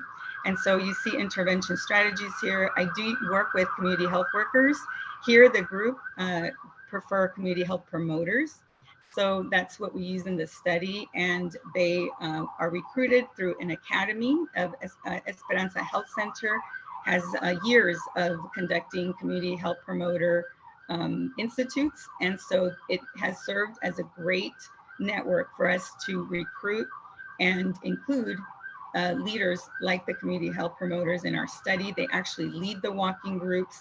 They are from the community. They get paid. They are paid consultants through this study, and that's really how they've chosen to be acknowledged for the work and expertise that they bring to the study. In addition, the Community Advisory Board is they're also paid members of our board. And over time, as you see here, physical activity, tracking that using actigraphs. And the same thing with sleep. We use a wristwatch to examine various dimensions of sleep and cognitive functions. And the cognitive function, I'll talk about it a little bit more, but of course we're tracking blood pressure. 86% of our participants so far have shared that, or have shared that they have a history of high blood pressure. So it's definitely a high priority here. This is just in Spanish if anyone is interested. It's a community-based randomized controlled trial.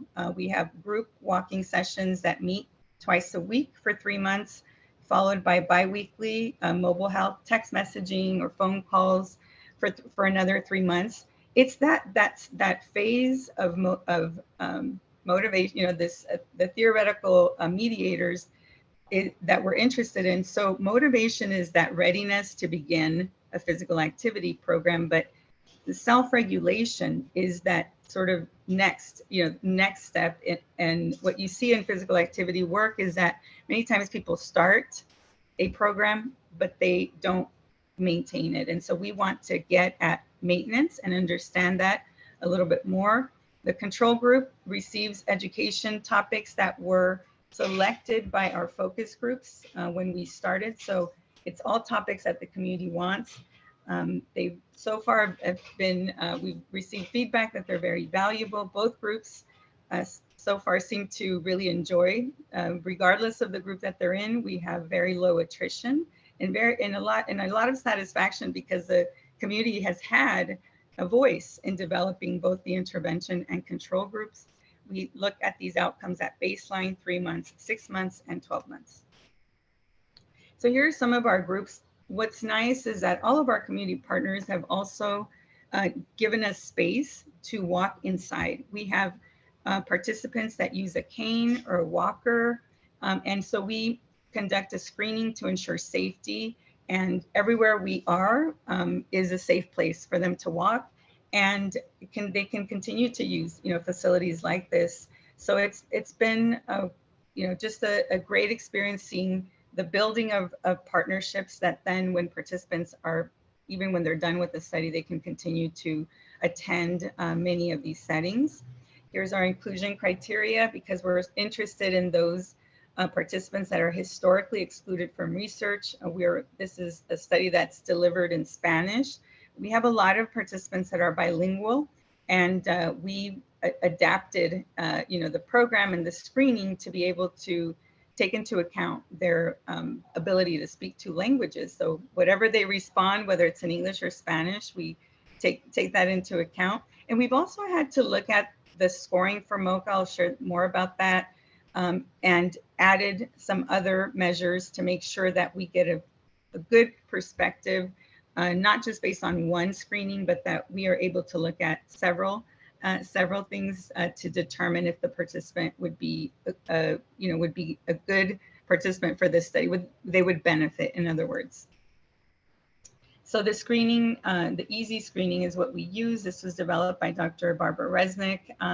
And it's not used to screen in the sense that we would not include someone, but we use it as a way to look at the person's limitations, their abilities, and then to personalize the activity for them. So in some of our groups, participants move very slowly. And so between the community health promoter, myself, that I attend all the sessions, we make sure that everyone has someone, to walk with, and they're not left behind, going at their own pace. Of course, they get paid, and they can also include a family member if they want. The majority of the older adults here live alone, though, so that's an interesting finding so far. These are the zip codes where we have walking groups. This is again North Philadelphia. You see that dark blue area, which is where the higher Latino population lives. Now this is again North Philadelphia, but the newer sort of immigrant community, younger community is in South Philadelphia, and then we have very recently immigrated people in sort of outside of Philadelphia. So again, a real dynamic Latino community, very diverse, and a place to learn, especially and conduct research. The community health promoters all go through the procedures themselves to be able to assist participants. And this has been a real benefit for us because they would be the people that we focus on, that we would want to recruit. They fit the criteria. And so they gave us some very valuable insights in the way our procedures were conducted, especially when it comes to cognitive assessments. And we changed our protocol because of that, because they shared, and it is true, the majority of Latinos do not get these kinds of screenings. So it's very intimidating to get a screening like this. We're in a community setting, and to feel like they might be excluded because they don't know, numbers or words really gets at the core of, their belief in themselves. So we make sure that we provide an inclusive environment, that we explain what we're doing, and that it's not a diagnostic tool, and that we're using several things to look at their memory. And we'll continue to do this over time, and that it has really taken an art to be able to now have a process in place where people feel valued and they feel included, and they're learning a lot, about memory health. So progress to date, because of the community advisory board and the relationships with the partnerships with our community partners, we're doing really well with recruitment. We've stayed, actually, the red is our actual enrollment, the blue line is our target enrollment. And for the most part, we've been able to stay above that. A dip here when we lost some study team members. You know, as you know, with research, many people come as a research assistant, but want to go back to school, which is a great thing. But the training that it takes for us and our team, it takes a long time. So there have been this time in the summer, we took a pause to be able to dedicate time to really ensuring that our team is well prepared. We do situational awareness. We do, you know, so much to ensure that our team is prepared and, you know, that they foster an inclusive environment of all of our participants. We are doing well in terms, this was our consort statement from a couple of months ago. We actually have 136 participants now, but you could see the breakdown of intervention and control group. We've lost 3 participants. All the people that we've lost has been because they have moved out of state for, you know, to be closer with family. So a real high satisfaction in both groups. You can see the average age of participants, high number of widowed women, and that's pretty, we knew that going in because of the population and are studying the history of the community. Things that I want to highlight are just the, you know, the income level. So less than $1,000, a majority for monthly income. The majority are Puerto Rican, have been here for generations. And in terms of health insurance coverage, this is very different than Arizona. This would be a very different, you know, sort of a pie chart. Here, everyone has access to health insurance coverage, and that is a good thing. So the majority are Medicare participants, and some are dual eligible. So that was helpful to know early on. And many actually do use caregivers that come at certain hours of the day. So we're tracking, you know, their use of direct care work. And so the advisory board continues to inform our procedures, and because of them, really paying attention to social cultural factors and differences across groups. The linguistic differences are very important, and because of everything we're learning from the community, we have retention procedures that take into account the cultural difference, religious differences of participants, and they've shared that this has been, they really appreciate that. And so, you know, not all Latinos celebrate Christmas or Easter, or, you know, there's so much variation, and they really appreciate that we take the time to find out what is important to them.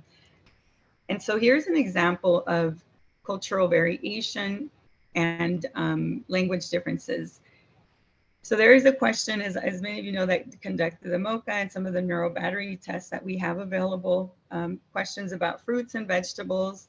And so here, if a participant, you know, for a vegetable, they list plátano or guineo, we would say, well, no, that's a fruit. But in some countries, like the Dominican Republic, it is actually a vegetable, and it's eaten like a vegetable. So we, you know, these are important considerations to take into account, as well as the words that are used in the MOCA are not commonly used word. The way it's translated, the way they're translated to Spanish, they're translated at a very high education level where people, myself included, I don't talk like that. So it's hard for anyone to remember some of those words.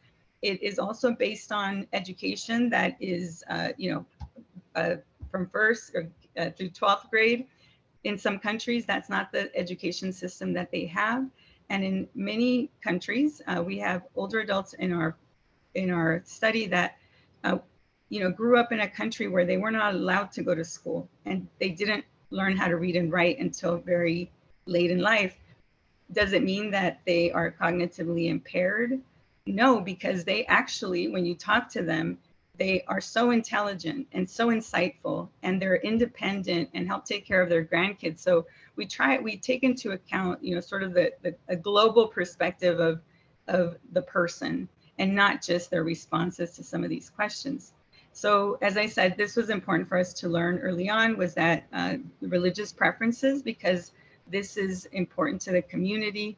The majority are Catholic, and then you see the breakdown there. We have actually a number of participants that are Jehovah's Witness, and really helped inform our retention strategies.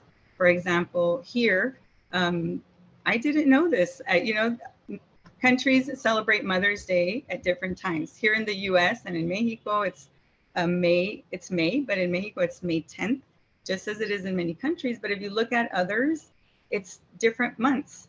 So we don't just send, you know, a card in May, but we sort of share this, you know, this is what we're learning. Some of them also didn't know that and appreciate learning and the differences between them and their friends. We're doing a social media pilot and learning that through social media, we're recruiting a different sort of participant. On the younger side, ones that are very comfortable with technology and really like being connected. But the majority of our current participants do not want, you know, they were locked up during COVID, so they want everything to be person to person, either a phone call or in-person visits. And again, this is a great opportunity for mentoring. And here you see some of our scholars walking the neighborhood, and they happen to walk down the street and see a participant, because we have the same shirts for promoting group walking. So they you know, she came out and was greeting them. And I just really appreciate seeing that, because that's exactly what we want. We want to create community and make sure that the participants in our study know that that's our goal. You know, they're part of a larger community. Yes, they're participating in the study, but this is really bigger than one study. Just want to end there, and sorry, I know it took quite a bit of time here, but I just want to, you know, end and make sure that I can also answer questions. Thank you so much, Dr. Perez. That was amazing. And it really, you know, another great example of working within the communities, understanding the communities, forming the research around what the community needs are. And I think your work that distinguishes all these cultural differences within the Latino or Hispanic community is so important. Maybe just to start us off, could you address, like, so if other colleagues on this call are working within their communities and trying to learn more about the different types of Spanish-speaking communities near them and how to approach that, how would you recommend groups get started with that? Mm-hmm.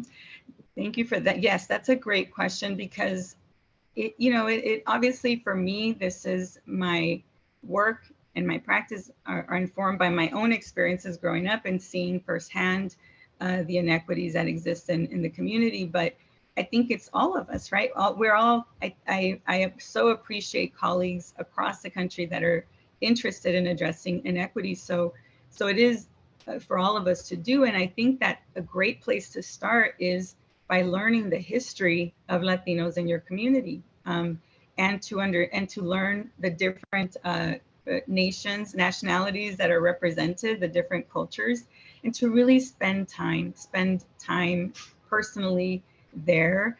I mean, I feel like as a community-based researcher, I can't just send students or send, you know, the project manager. It's important for the community to see me as the responsible person, you know, the responsible PI. And the very first time when I started attending events, they said, we've never had someone from the University of Pennsylvania here, you know, so much. And I wanted them, because I also understand how much they're excluded from research. And, you know, often here, it's so hard to hard to reach population. I know that it really isn't the case. So I wanted them to see me as a trustworthy person. And so to me, that's very important, that those partnerships are like gold. They're a priority for me. I spend a lot of time there.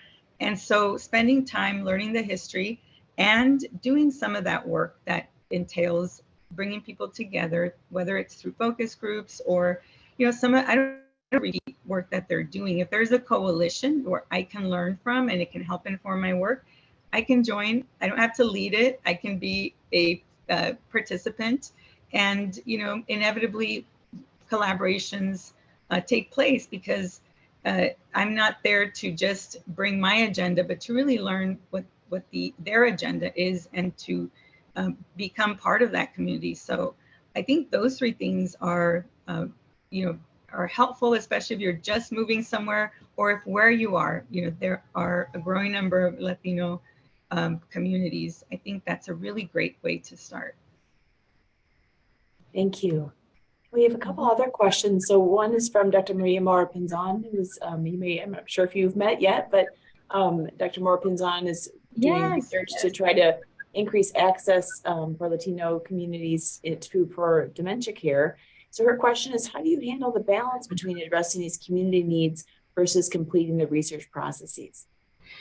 Thank you for that, Dr. Pinzon. It's so good to be here with you. Yes, we're colleagues on social media. We've seen each other, following each other's work. This is a challenge, but because I read a paper recently, and I need to go back to it. It talked about, as a researcher, especially when you identify with a community that has experienced inequities, it is just normal that your attachment, sort of how important and how attached you are to the work is different. And so there are ways, this paper talked about ways to sort of deal with that, and to, the science is important, but there are some other things that are just as important, if not more. So earlier when you were saying, for us, working together, learning from each other, I have found since I moved here that most of my colleagues are social workers. And so our project manager is a social worker, and she knows how to find these things. We have several participants that have transportation issues, or experiencing some, issue with their food, or whatever the case may be. And I've learned so much from her. So whatever people see us as a valuable source, a trustworthy source. So they are going to come to us for questions that have nothing to do with our study. And we don't turn them away if we don't know. I mean, many of these, like you said, Maria, many of these needs are things that we can't, take care of, but we can help connect them with people that can. And it is time consuming, and it is, it must be balanced with maintaining the integrity of the study, but we make room for it. And so for me, having a project manager and colleagues in the coalition that are the experts in these things, now we have a system in place, right, to refer people. And I'm honored that they come to me with some of their questions, because I think, it has nothing to do with what they're learning, but they obviously see me as someone that can help. And that's what I want. And if I were to say, I don't know, I'm sorry, that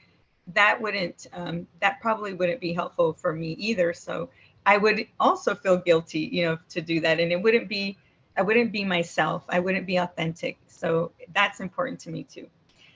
So thank you for that question. And yes, I see another from Kimberly. Living in rural areas, I have found it's hard to find a point person within the different communities. Their communities are small. Any suggestions? Yes, actually, this builds on also Dr. Pinzon's question about what are things that you can do. Anywhere you go, and I've learned this moving to the East Coast, is that there are Latinos everywhere. What somebody told me is, yes, we're everywhere because of jobs.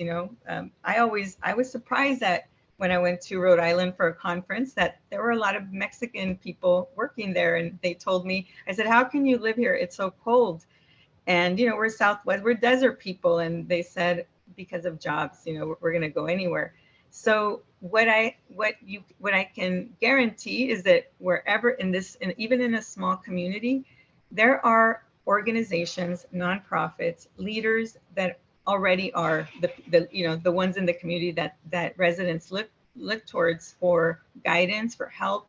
When I moved here, I just went through, not a physical yellow phone book, but I just started to look up Latino organizations, nonprofits, advocates, for the Latino, if those words, this combination of words, you're going to come up with a list of people already there. And so you don't have to start from scratch, from the beginning, or reinvent the wheel. I guarantee you that there's already work going on, grassroots, that you can really immerse yourself and just learn kind of the day-to-day, the issues. And what's great about the work that we all do is that health is always at the top. Anything to do with health, including research, it is always a priority in any community. It rises to the top all the time. And it might be, some very specific needs, like depression is something too that I've seen here.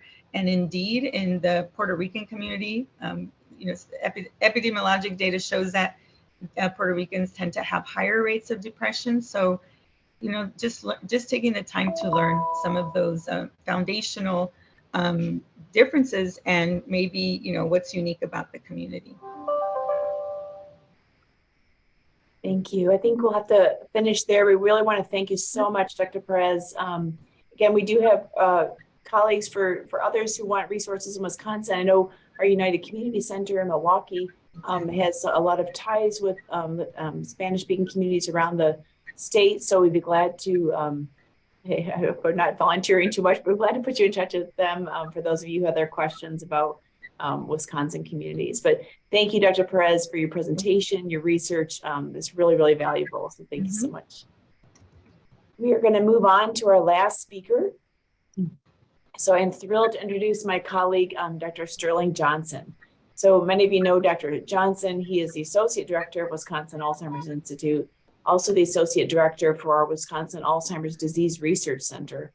After Mark Sager, again, the founder of WAI, retired, he handed the baton for the Wisconsin Registry for Alzheimer's Prevention to Dr. Johnson, who now serves as the PI, the principal investigator of this study.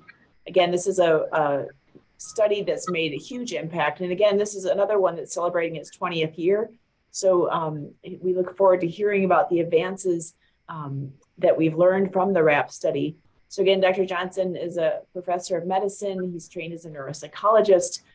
In addition to his role with RAP, he's led numerous national initiatives in improving neuroimaging and fluid-based biomarkers, and really trying to figure out how can we look at these in diverse communities and get them into clinical practice.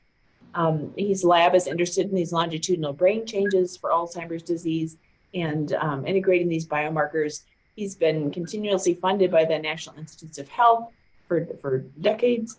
And he's co-authored over 300, close to 350 papers. So again, a really prolific scientist, a great colleague, and really a national, actually international leader in this field. So thank you, Dr. Johnson, for joining us today and sharing your work. Thank you, Cindy. Can you all hear me okay? And can you see the slides? Yes, looks great. All right. As Dr. Carlson mentioned, I'll be talking about brain and cognitive changes, mainly what we've learned from the RAP study over the last decade or so of amyloid and tau imaging in this cohort. Here's my disclosures, and I also want to pause here and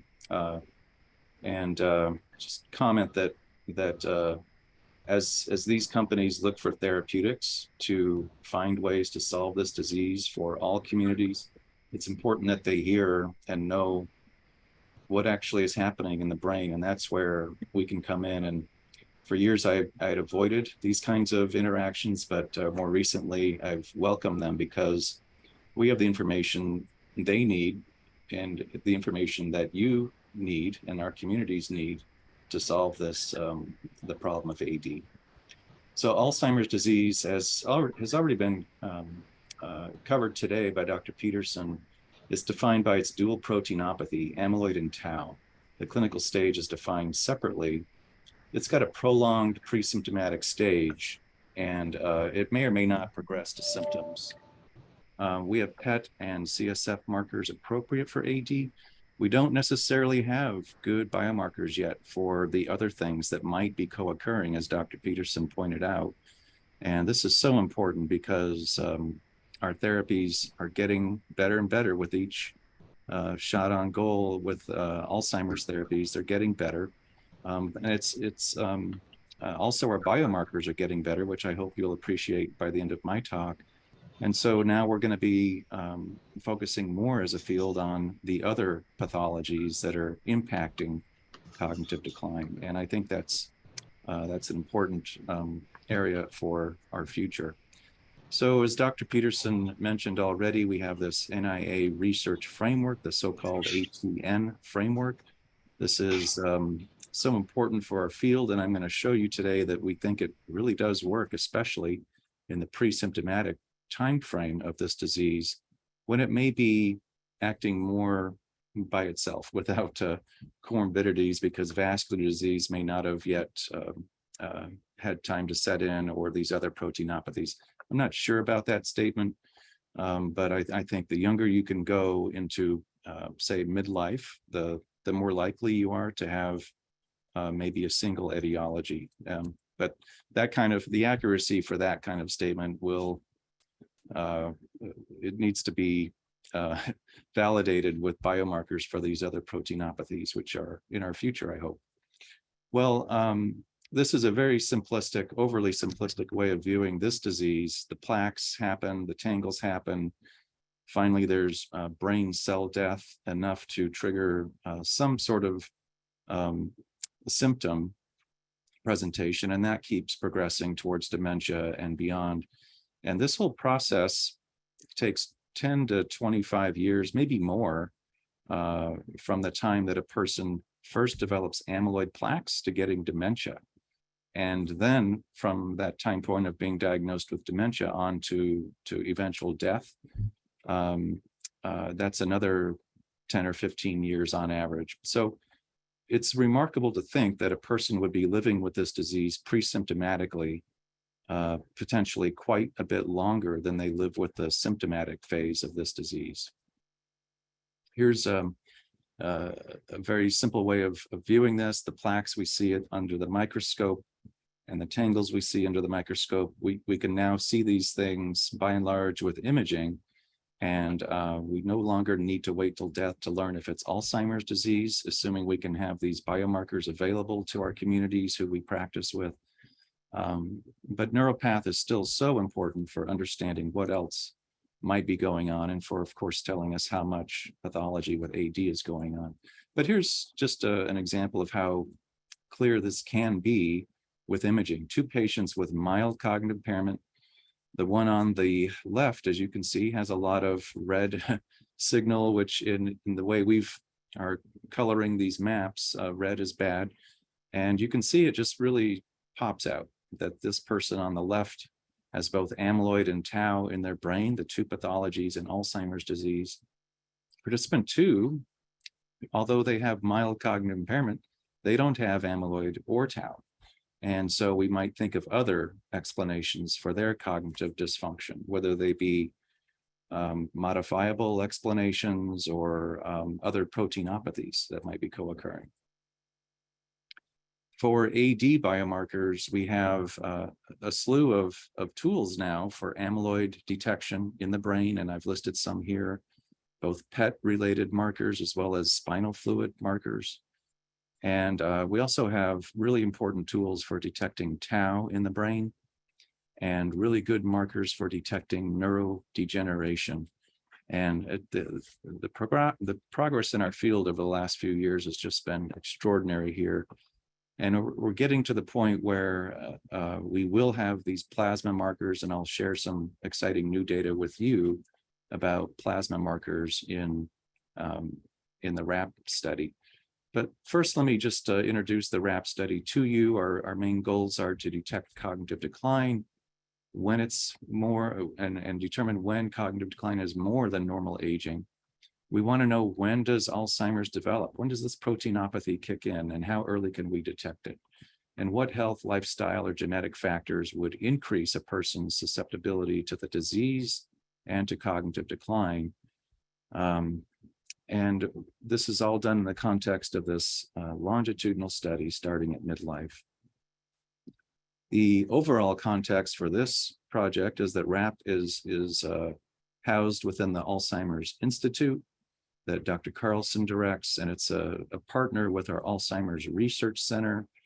RAP started in 2001, and it's been thriving ever since, largely thanks to Dr. Sager's vision for this study.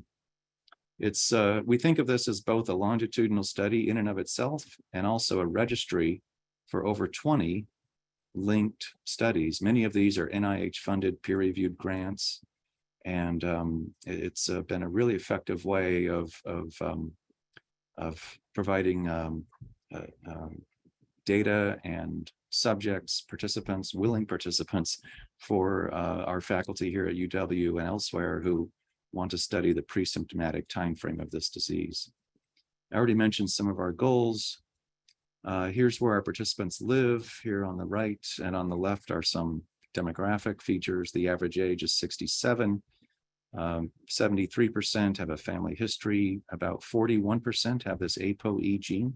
So it's a risk-enriched cohort. Not everybody has AD or will go on to develop AD.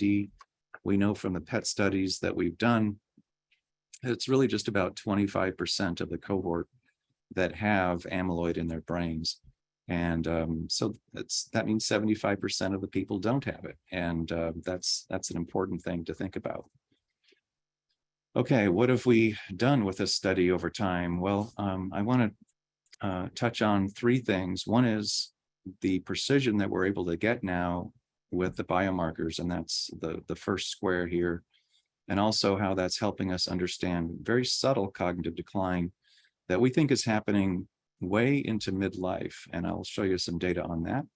And also, we've really, through the paradigm that we're using here, have understood more about how health and lifestyle factors fit into all of this. And the short story there is that they really do impact cognition, not necessarily as much the proteins themselves, but certainly cognition is impacted by our health and lifestyle.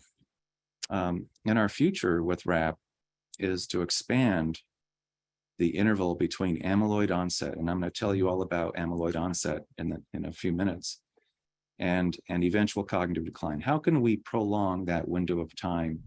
How can we use that window to actually intervene and prevent this disease from reaching symptoms? Do health and lifestyle behaviors help? And I already mentioned a little bit there. We want to make sure that our discoveries are done in the context of diversity and inclusion. And it's really important here that our biomarker studies plan on this right from the start. And I'm preaching from my experience with mistakes going on in this field over the last 20 years. And I also want to say here how important it is that our outreach teams are familiar and convinced that biomarkers are an important avenue in understanding this disease. And finally, in our frontier, we want to study this disease in the context of what else may be going on in the brain. All right, well, let me get to applications of amyloid and tau PET. This first study is from Dr. Toby Bedhauser, who published this in Brain a couple of years ago now. And this was using PET imaging to classify people who had amyloid in their brain, yes or no, people who had tau in their brain, yes or no, and looking back at their cognitive status and seeing what was going on.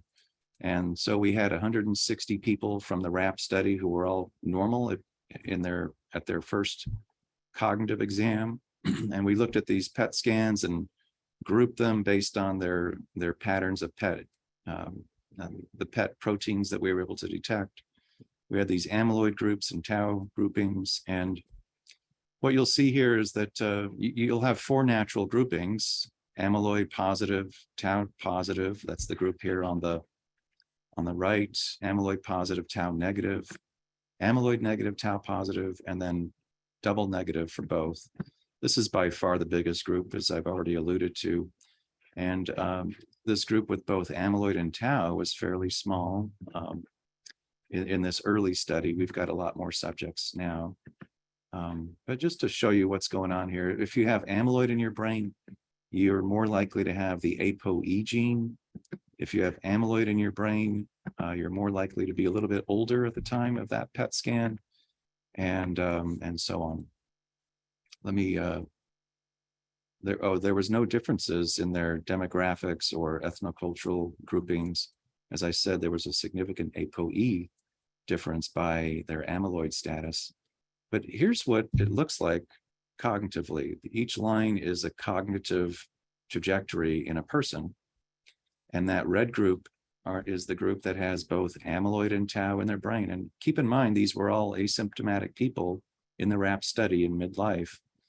And now 6 of these people have triangles around them. That means they were diagnosed with mild cognitive impairment at their last visit. So we're seeing cognitive decline retrospectively well before their MCI has been diagnosed. And this is why I think that this disease starts in midlife, both from the protein standpoint, but also cognitively. People in this group who have the disease, if you look backward, they've been declining in a fairly convincing way since midlife. Whereas this group in gray, the people who don't have either amyloid or tau, this is kind of a big cloud, and there's no significant trends emerging here. They're just not showing a consistent pattern of decline that would suggest Alzheimer's, obviously, because they don't have Alzheimer's proteins in their brain.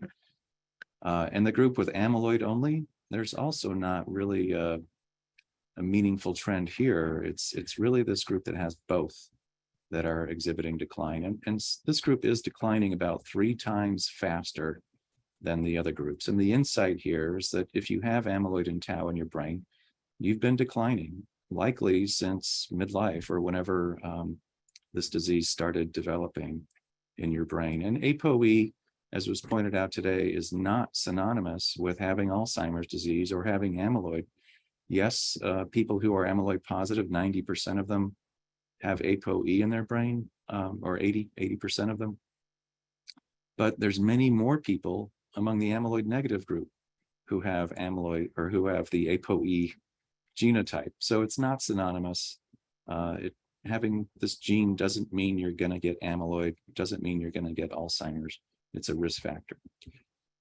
Okay, well, what else went on in that little study that we did now a couple of years ago? There was a little bit more hippocampal volume loss in that group who had Alzheimer's disease proteins in their brain. There were no meaningful differences in their cholesterol levels or their body mass index or their glucose in their brain or any of these other vascular or other things that we could find. And so that it was a very intriguing study, but we knew we could do more than just lump people into categories of amyloid being present or absent. We wanted to see if we could get more information by going beyond amyloid positivity status as a binary and see if we could get some temporal information. And indeed, we think we've been able to do that. And I've plotted here over on the left, it's actually Toby Bethauser's plot. We plotted their amyloid time courses. Each line here is now a person's amyloid signal. On the last one, the lines represented cognition. Here, the line is representing amyloid signal based on over a decade of doing amyloid PET scans every 2 years. And each dot is the time point at which that amyloid scan occurred. There's people in black here at the bottom who don't have amyloid, and this is the largest group. But the people who do have it in red, you can see something emerging perhaps, and that is that everybody seems to be accruing amyloid at a fairly similar rate of progression. What is different from person to person is the age at which you might estimate that they cross this dotted line of becoming positive from a previous state of being negative. And seeing that level of uniformity, Rebecca Kosick, who's one of the scientists with the RAP study, she's a senior scientist here at UW, came up with an approach using what's called group-based trajectory modeling. And this has now been refined using more automatable and computational techniques so that we can basically take data like this here on the left and order it to this plot here on the middle that's under this term called chronicity. And what we see here is that it's the same data, but now it's ordered and plotted by the estimated age that a person became amyloid positive. And we've also tried estimating this with a single scan, and you can do that. And that methodology is published in this paper. It's an open access paper in the Alzheimer's and Dementia Diagnosis, Assessment, and Disease Monitoring Journal. The people who had amyloid in their brain longer, and I should point out that these kinds of curves allow you to estimate basically when amyloid began on a subject level basis, but also how long they've had it. And the people who've had amyloid longer in their brain, they were more likely to have cognitive decline, and they were more likely to have tau in their brain. The longer you've had amyloid, the more likely you are to have tau. Well, it's a pretty a bold thing to say and to think about, that you could actually pinpoint a person's disease journey, when their disease journey started, the age at which their amyloid became positive from a single scan or from a single algorithm even. And but I want you all to know that this has been replicated by our colleagues at WashU. They show very similar curves in their data to what we show in ours here, up here at the top.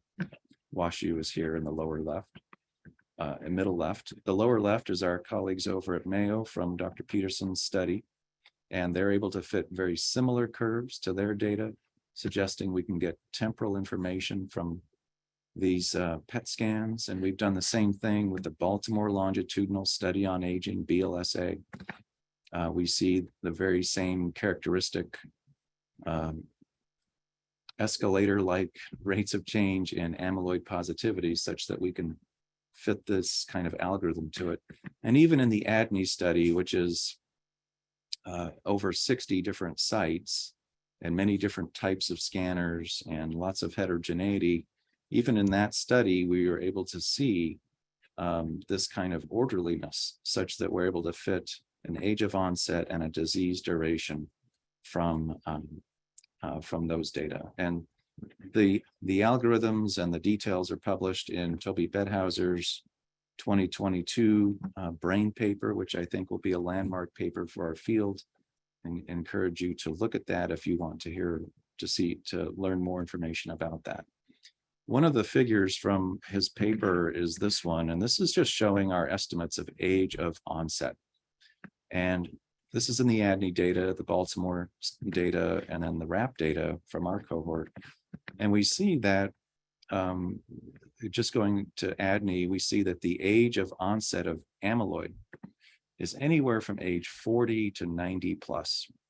And you can imagine a disease that could onset anywhere in that time frame.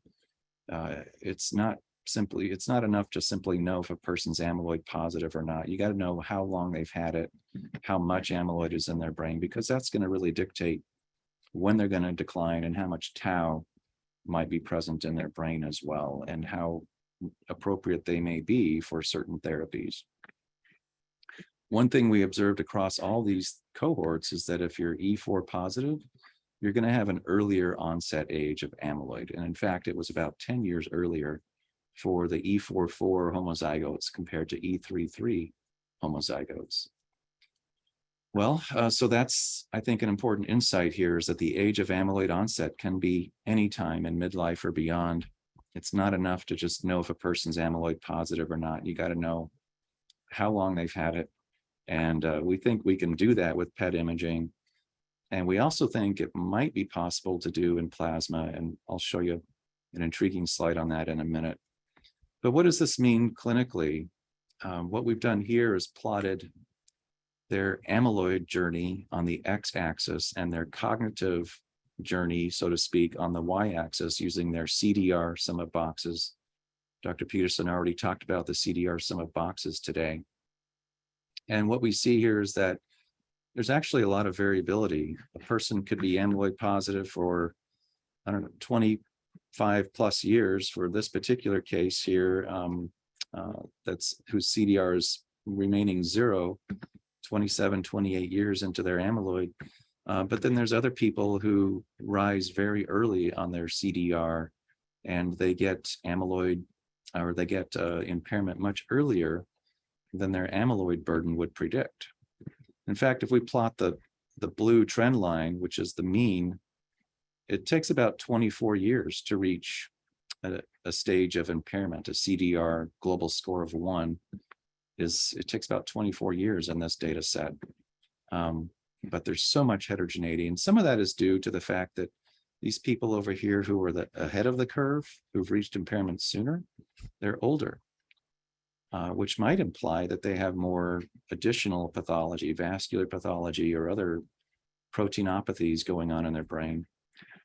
And this group was, in fact, they did differ from the people down here who didn't have impairment by their vascular disease burden. They had more white matter ischemic lesions in their brain. So that paper's published in the open access Alzheimer's and Dementia Journal as well. Another insight from our tau data, this is now, this is a lot of people with tau imaging, 505 in this data set across RAP and our ADRC. There's actually 3 insights here that I want to highlight just briefly, and it's that the longer you've had amyloid in your brain, the more likely you are to have tau in your brain. And we've inferred that by just looking at this plot. We've done it more formally, but you can see that just from this plot, where amyloid time is on the x-axis, going from 0, being that's the time they became amyloid positive, and so this is in years. And on y-axis, we see their tau burden based on their tau PET scan. And you can see here that by 20 years or so, everybody is tau positive. And this circle down here in green means that if you're, well, it basically means what that first bullet point is that the longer you've had amyloid, the more likely you are to be tau positive. And there's no one here, or maybe one person who's almost to the positive threshold line. This is essentially an empty component there, and I think that's super important. But also keep in mind that tau can occur anywhere along the amyloid continuum. It can happen ahead of amyloid. It can happen 1 or 2 or 5 years into your amyloid journey, or it can happen 20 plus years into your amyloid journey. But also keep in mind, it's very rare to have tau when you're amyloid negative. It's only somewhere around 3% or 4% of cases have tau only in their brain. Well, let me switch gears here to lifestyle and health. We see this in our news feeds all the time, that a certain diet or abstaining from coffee or drinking coffee or our stress level are going to impact Alzheimer's disease or impact cognitive health. And it's an area of confusion for the public. It's an area of confusion for researchers, and it's an area that we are actively studying with our longitudinal cohort, because we've been collecting data on lifestyle and health since midlife. And I think we can put some numbers to this. And we've collapsed all the markers we have into this Lifestyle for Brain Health Index called Libra, and it was published by Deckers in 2020. And you can search for their papers on this really clever index. And it combines all of these things: alcohol use, cardiovascular disease, physical activity, renal disease, diabetes, cholesterol, smoking, etc. And it lumps it into a single score. And we've looked at that to ask, does having a higher Libra score, which is more risk, does that impact cognition in the presence of amyloid? And the answer is not really. People with high Libras and low Libras, they're declining roughly at the same pace. And people with high Libras are no more likely to have amyloid in their brain. There is a main effect, such that if you have high risk on this lifestyle index score, your cognition is already lower, but your cognitive change over time is not really different, no matter what your Libra score is. And this point, this just kind of reinforces those points with regard to a person's amyloid burden, that low risk, moderate risk, and high risk, they didn't really differ by their amyloid burden or their age of onset or their annualized rate of change in their amyloid in their brain. Okay, and then some new findings from that is that we know that I mentioned that the people who had poorer lifestyles had a poorer decline or poorer cognition to begin with, but they're not declining any faster. But one implication of that is that if you're starting lower, you're going to reach some clinical threshold sooner. And indeed, we think that is the case, and we hope to publish this finding in the very near future. So the bottom line here is that this lifestyle metric is impacting cognition and likely impacting when you reach a clinical diagnosis, but it's not acting on amyloid proteins per se. Well, what about medication and cognition and comorbidities? Obviously, medications are used to treat the many comorbidities that happen as we age, and our participants are on a lot of medication, it seems, and we've looked at this with regard to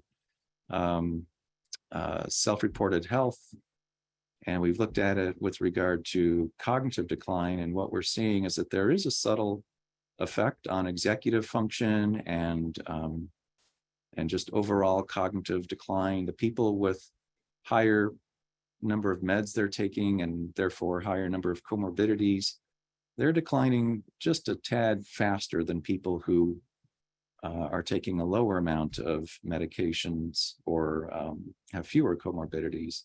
And that's an intuitive finding. You can see here that the curves overlap a lot, but by the time you reach older age, they do start to diverge a little bit.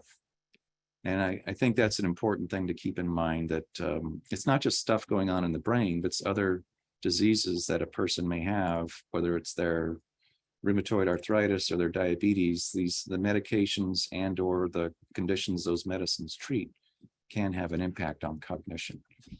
What about sleep? This is one that's often seen in the literature as impacting Alzheimer's and cognition and brain health. And we've looked at this a number of different ways. And the prior study on medication was from Leon Du, who is a grad student in biostats and is being mentored by Rebecca Kosick and Rick Chappell. Leon also did this study on sleep, which is now accepted for publication. So what she found here is that poor sleep does indeed relate to markers of physical health. People with poorer sleep had higher BMI and higher waist-hip ratio than people who had a healthy amount of sleep. They also had higher insulin resistance in their brain, and that's important. With regard to cognition, the people with poor sleep had significantly lower cognition, cross-sectionally speaking, than people who had a healthy amount of sleep in their self-reported questionnaires. What about amyloid? There was no relationship between sleep and various markers of amyloid in their brain. Okay, well, one way that these modifiable factors might influence cognition is through the vascular system, and vascular lesions are best seen with these so-called white matter hyperintensities on a FLAIR scan, and there's some examples here in the upper right. We've quantified this across RAP and our ADRC, and this is 930 people, and each line is a person, and what we see here is that there's a rough age trend going on, and that once you have these vascular lesions, you're probably going to continue to have them, and they're going to continue to grow at a fairly predictable rate. We went on to ask, is this related to amyloid at all? And the answer seems to be, at this point, that it's not related to amyloid. Amyloid doesn't influence the rate of progression of these white matter lesions, nor does it predict whether you have them or not in your brain. And That's a preliminary finding. We haven't published this yet, but I think so far the answer is that white matter lesions, vascular disease, that's its own disease, and it's not necessarily related to amyloid. Will you decline faster if you have both white matter lesions, vascular disease and Alzheimer's disease? I suspect you will. And that's with what other researchers have done. We have not done that work yet, and that's on our radar over the next quarter to do. Let me quickly talk about blood markers, and then I'll wrap up here, pun intended. So we have a pilot study on p-tau217 in plasma, in blood. This is on about 170 people in the RAP sample, and this is with Oscar Hansen, who's at Lund University in Sweden, and his lab ran these assays for us. They were blind to the person's cognitive status or amyloid status, and they ran it on 530 samples from these 170 people. And what we saw, well, let me just point out some things. 44% of these people were amyloid positive based on their PET scan. 56% of them were amyloid negative based on their PET scan. The mean age at their first plasma was 63, and they had about 3 plasma visits on average.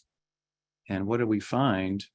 Well, I mentioned their age already, and here's some demographics that for time I won't go into, but here's what we found. If you order these people based on their PET scan, they all had a PET scan, as I've mentioned, for amyloid. If you order them on this axis by their amyloid duration, the people who've had amyloid in their brain longer have higher amounts of this protein in their blood. And we've also color-coded this based on how much tau they have in their brain based on their tau PET scan. And the people who have extensive tau in their brain are the ones who are really showing elevation on this marker. And how accurate is it in predicting a person's amyloid scan, their PET scan, or their tau PET scan? It's extraordinarily accurate. It's the area under the curve is 0.91 for their amyloid PET scan, and their area under the curve is 0.96 for their tau PET scan. And all these data were just accepted yesterday into a journal called Brain Communications. And the first author of that is Erin Janitis, who's another scientist and statistician with the RAP program. She also examined cognitive decline, and she found that the people who were most elevated on this plasma blood marker, p-tau217, were the ones who were declining most rapidly. This is an important finding. Then finally, using the technology that Dr. Bedhauser is developing, we're showing that you can actually estimate an age of onset of when a person became positive for this p-tau217 marker. We need to replicate this and do it in a larger sample, but so far it looks quite promising. And to summarize this blood study with plasma p-tau217, it's highly accurate for amyloid and tau based on their PET scans. It's a surrogate for amyloid PET because the longer you've had amyloid, the more change you're going to see in p-tau217. It predicts cognitive decline, and it's also amenable to these time models such that we can estimate the age of onset of a person's disease based on blood data. And that's going to open up a lot of doors to understanding susceptibility, understanding resilience and resistance to this disease, and many other things, including the right people for clinical trials. Why is that important in the context of this? Well, going back to what we published in the Bedhauser brain paper, this disease can start anywhere from 40 to 90 plus. And we're going to need a blood marker that's scalable, that we can do in the community so that we can screen for this disease and get people into treatment. It's also going to require, I think that our approach to this as a society is going to be dictated by the success of prevention amyloid therapies. And we're so encouraged by what we're seeing so far in the in the space of amyloid therapy, and hopefully we'll learn more about prevention therapy in the next 24 months or so. We need the blood because PET is expensive and burdensome, and a blood test is going to be more accessible by more communities and more of you, physicians and clinicians who are managing these patients. We're putting it all together with one of our subjects. This is a RAP subject who started way up here at their first visit. By their visit 2, they reached the 50th percentile. But by their 5th visit with us, they were impaired. When we look at their biomarkers, we estimate that they became amyloid positive in their mid-40s. Their plasma marker for amyloid was positive in their early 50s, and we think they became tau positive based on their plasma marker in their late 50s. And knowing what we know about their MRI scan, all this is happening before we're seeing a significant amount of atrophy on their MRI scan.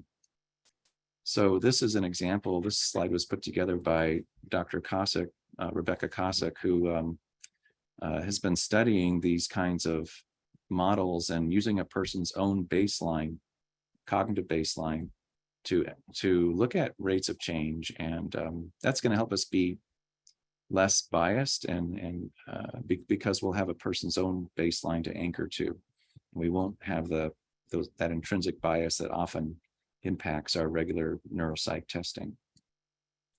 This is exciting new data. We think it's going to be amenable to looking at this at the level of a single subject and help us bring RAP and studies like it to inform personalized medicine for prevention and for treatment. Let me show another example that is a little bit humbling. This was a person who has a head full of amyloid and tau and an IQ of 120. And we estimate they got amyloid about 18 years ago when they were 47, but they're still very much normal right now. Maybe by their next visit, they won't be normal. We don't know. We need to learn more about from cases like this who are showing just extraordinary resilience to the symptoms of this disease in the face of proteinopathy. They're very rare that we see these kinds of resilient cases, but they do exist and we want to learn from them because they give us a hopeful message that maybe there's ways of slowing this disease down from a symptom perspective, even though the proteins are present. Well, to summarize, AD is detectable years prior to the symptoms. People who have it have been declining cognitively from midlife. This ATN framework works well, but we know we can go well beyond it into getting temporal information from these amyloid and tau PET scans and possibly even the blood biomarkers. Amyloid in the brain accrues slowly and predictably, but it isn't benign. People who have it will eventually have tau in their brain and will likely also have cognitive decline. Lifestyle and health factors seem to help us understand the cognitive course that a person may take, but they don't seem to impact amyloid proteinopathies. We don't know about tau proteinopathy. We're studying that now. Vascular lesions are not related to amyloid, but they definitely do occur, and they may be providing a second hit, which will make a person more vulnerable to decline. And finally, such hope is coming our way to the diagnostic space with these blood biomarkers, which will really open up research to more communities and really accelerate the discoveries that we're going to make in this space. Let me stop there by thanking the many people who make the study possible. Especially want to shout out to our La Crosse team led by Dr. Lofi, our Milwaukee team led by Dr. Norris, and the many people and funding agencies who make this possible, especially the participants who are just so generous with their time and volunteer for the main study and the many linked studies with a high degree of retention over time. And of course, the amazing staff who make all of this possible. I'll stop there. Thanks, everyone. Thank you so much, Dr. Johnson. Again, we're thrilled that this type of work is done right in our own backyard, that this partnership with our colleagues across the state, our teams, our research participants. Again, these breakthrough findings are these first steps in helping us identify the disease early and hopefully get people on therapies at an earlier stage. So really tying it in with what Dr. Petersen went over today as well. So there was a question earlier today, Dr. Johnson, that maybe you can speak to too. I answered it on behalf of Dr. Petersen, but how soon do you think these biomarkers will be in the clinic and widespread use? I think it's going to be reasonably soon, at least with one marker, and that's the C2N markers. It's already approved for diagnosing amyloid, and it's got a reasonable accuracy rate. Those markers are going to get better, I think. So I think it'll be a matter of months to maybe 1 or 2 years before we see these markers in the clinic. Dr. Johnson's a little more optimistic than I was as far as, so I think, yes, getting him into the clinic, maybe I guess my answer is more widespread. So getting it covered and having clinicians learn how to use them too. So yeah, all that needs to happen. Very promising. Yeah, you're much more informed than I am, Cindy, on how the logistics of all that's going to work. But the technology is, and the accuracy of those tests is happening now, and they're actually very close, especially C2N, which is a mass spec based platform. The other platforms have a little farther to go, and but I expect we'll see this make its way to clinic very soon. Thank you. There's another question. This was typed in the middle of your presentation, so I know you've addressed it to some extent, but have you observed differences in those who are both amyloid and tau positive who do develop Alzheimer's versus those who are amyloid and tau positive who do not? Well, we need to keep studying these individuals. I think it's just a matter of time. They're all declining at roughly the same rate. And so it's just a matter of following them long enough to see. We don't really have much data on that yet, except that I guess that finding that the people who develop AD or dementia seem to be a little bit older to start with and have had amyloid in their brain a little bit longer. So I think that's probably what's going to go on. But I think it's a matter of time. If you have both in your brain, it's just a matter of time before you go on to get symptoms. Thank you. Another question, is Alzheimer's hereditary? Yes, partially. It's with this ApoE gene. It's a risk factor. And I think the hereditary quotient is somewhere around 40%. So some of this is hereditary, but not completely. It's not, unless you have the autosomal dominant form of this disease, which is very rare. Next question is, are there people with tau without amyloid who exhibit cognitive declines? And then are there people with tau and amyloid who do not develop symptoms? So kind of looking at that combination. And then this person wonders if these relationships between these proteins and cognitive declines are always the case. To answer that last part of the question, is it always the case? We need to study this in more cohorts and in bigger cohorts and get our numbers up. I think that people who have a little bit of tau in their brain but no amyloid, they may not decline very quickly. We don't understand that group very well. People who have tau and amyloid who do not develop symptoms, we already covered that a little bit. I think it's just a matter of time for those people. But yeah, that group, it's a very small group who have tau but no amyloid, and their tau burden is not that big. It seems to be very focal in their medial temporal lobe by and large. Will they go on to develop amyloid and develop symptoms? That's why we do the study, to find out. I think the answer is probably going to be yes, but we got to do the study. Thank you. Next question is, are there any differences in the results if you separate those who have early onset versus later onset dementia? Yeah, I think the later you get this, the more likely there are to be other things co-occurring. And so there'll be a little bit of murkiness that way, because there'll be likely comorbidities or multiple pathologies contributing to a person's symptom picture of dementia. And I think that's probably going to be the main difference. Thank you. And another question, so with biomarker disclosure, how do we disclose people who are amyloid positive and tau negative without giving a doom and gloom perspective? And Marcella, I assume you mean, I think it's supposed to be a tau negative, is that right? Your question, both positive. Okay, so how do you disclose an amyloid and tau positive without giving a doom and gloom perspective? That's a great question. I don't know the answer, except that my inclination is to be straightforward and to disclose in the context of support and a pathway to clinical care, and to make sure our participants and people we disclose to are well taken care of, and doing it in a way that is as straightforward as we can be without contributing to their sense of loss and hopelessness. And we're all hoping for these amyloid therapies to be something we can do once a person has been disclosed to and told that they have this disease in their brain. They need something to do about it. And our last two questions. So the first, when you say increased risk from a parent, does it matter if it's one parent or both? Was the 40% based on one parent or both parents?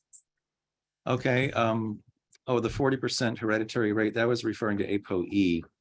And it's having a parent, I think that is a risk factor only in that it confers ApoE, that particular gene. There may be other genes that we're not aware of. I think we're not really finding much with regard to shared lifestyle and environment, with regard to proteinopathy with this disease. So that's really about ApoE. Thank you. And it doesn't really matter what parent it comes through. And then our last questions are, if you could comment on the mismatch of the clinical diagnosis, the proteomics, pre-post testing, imaging versus responsive medicine. So whether they'd work in certain populations or not.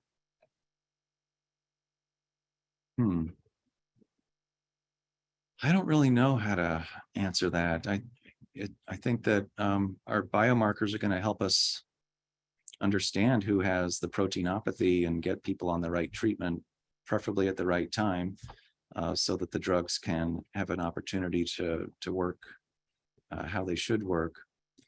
But I think part of the mismatch is we don't know how much mismatch there may be in terms of the other diseases that may be present, because as Dr. Petersen pointed out, we don't have biomarkers for TDP-43 and for alpha-synuclein, and we desperately need those.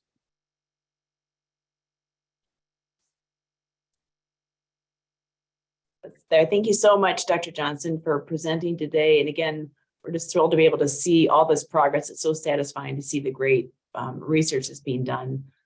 So thank you for presenting. I'm going to share my screen and just, we're going to close out here. So again, thank you all for being a part of this session today. As a reminder, we'll send you an evaluation link later on today. So please complete this by November 21st.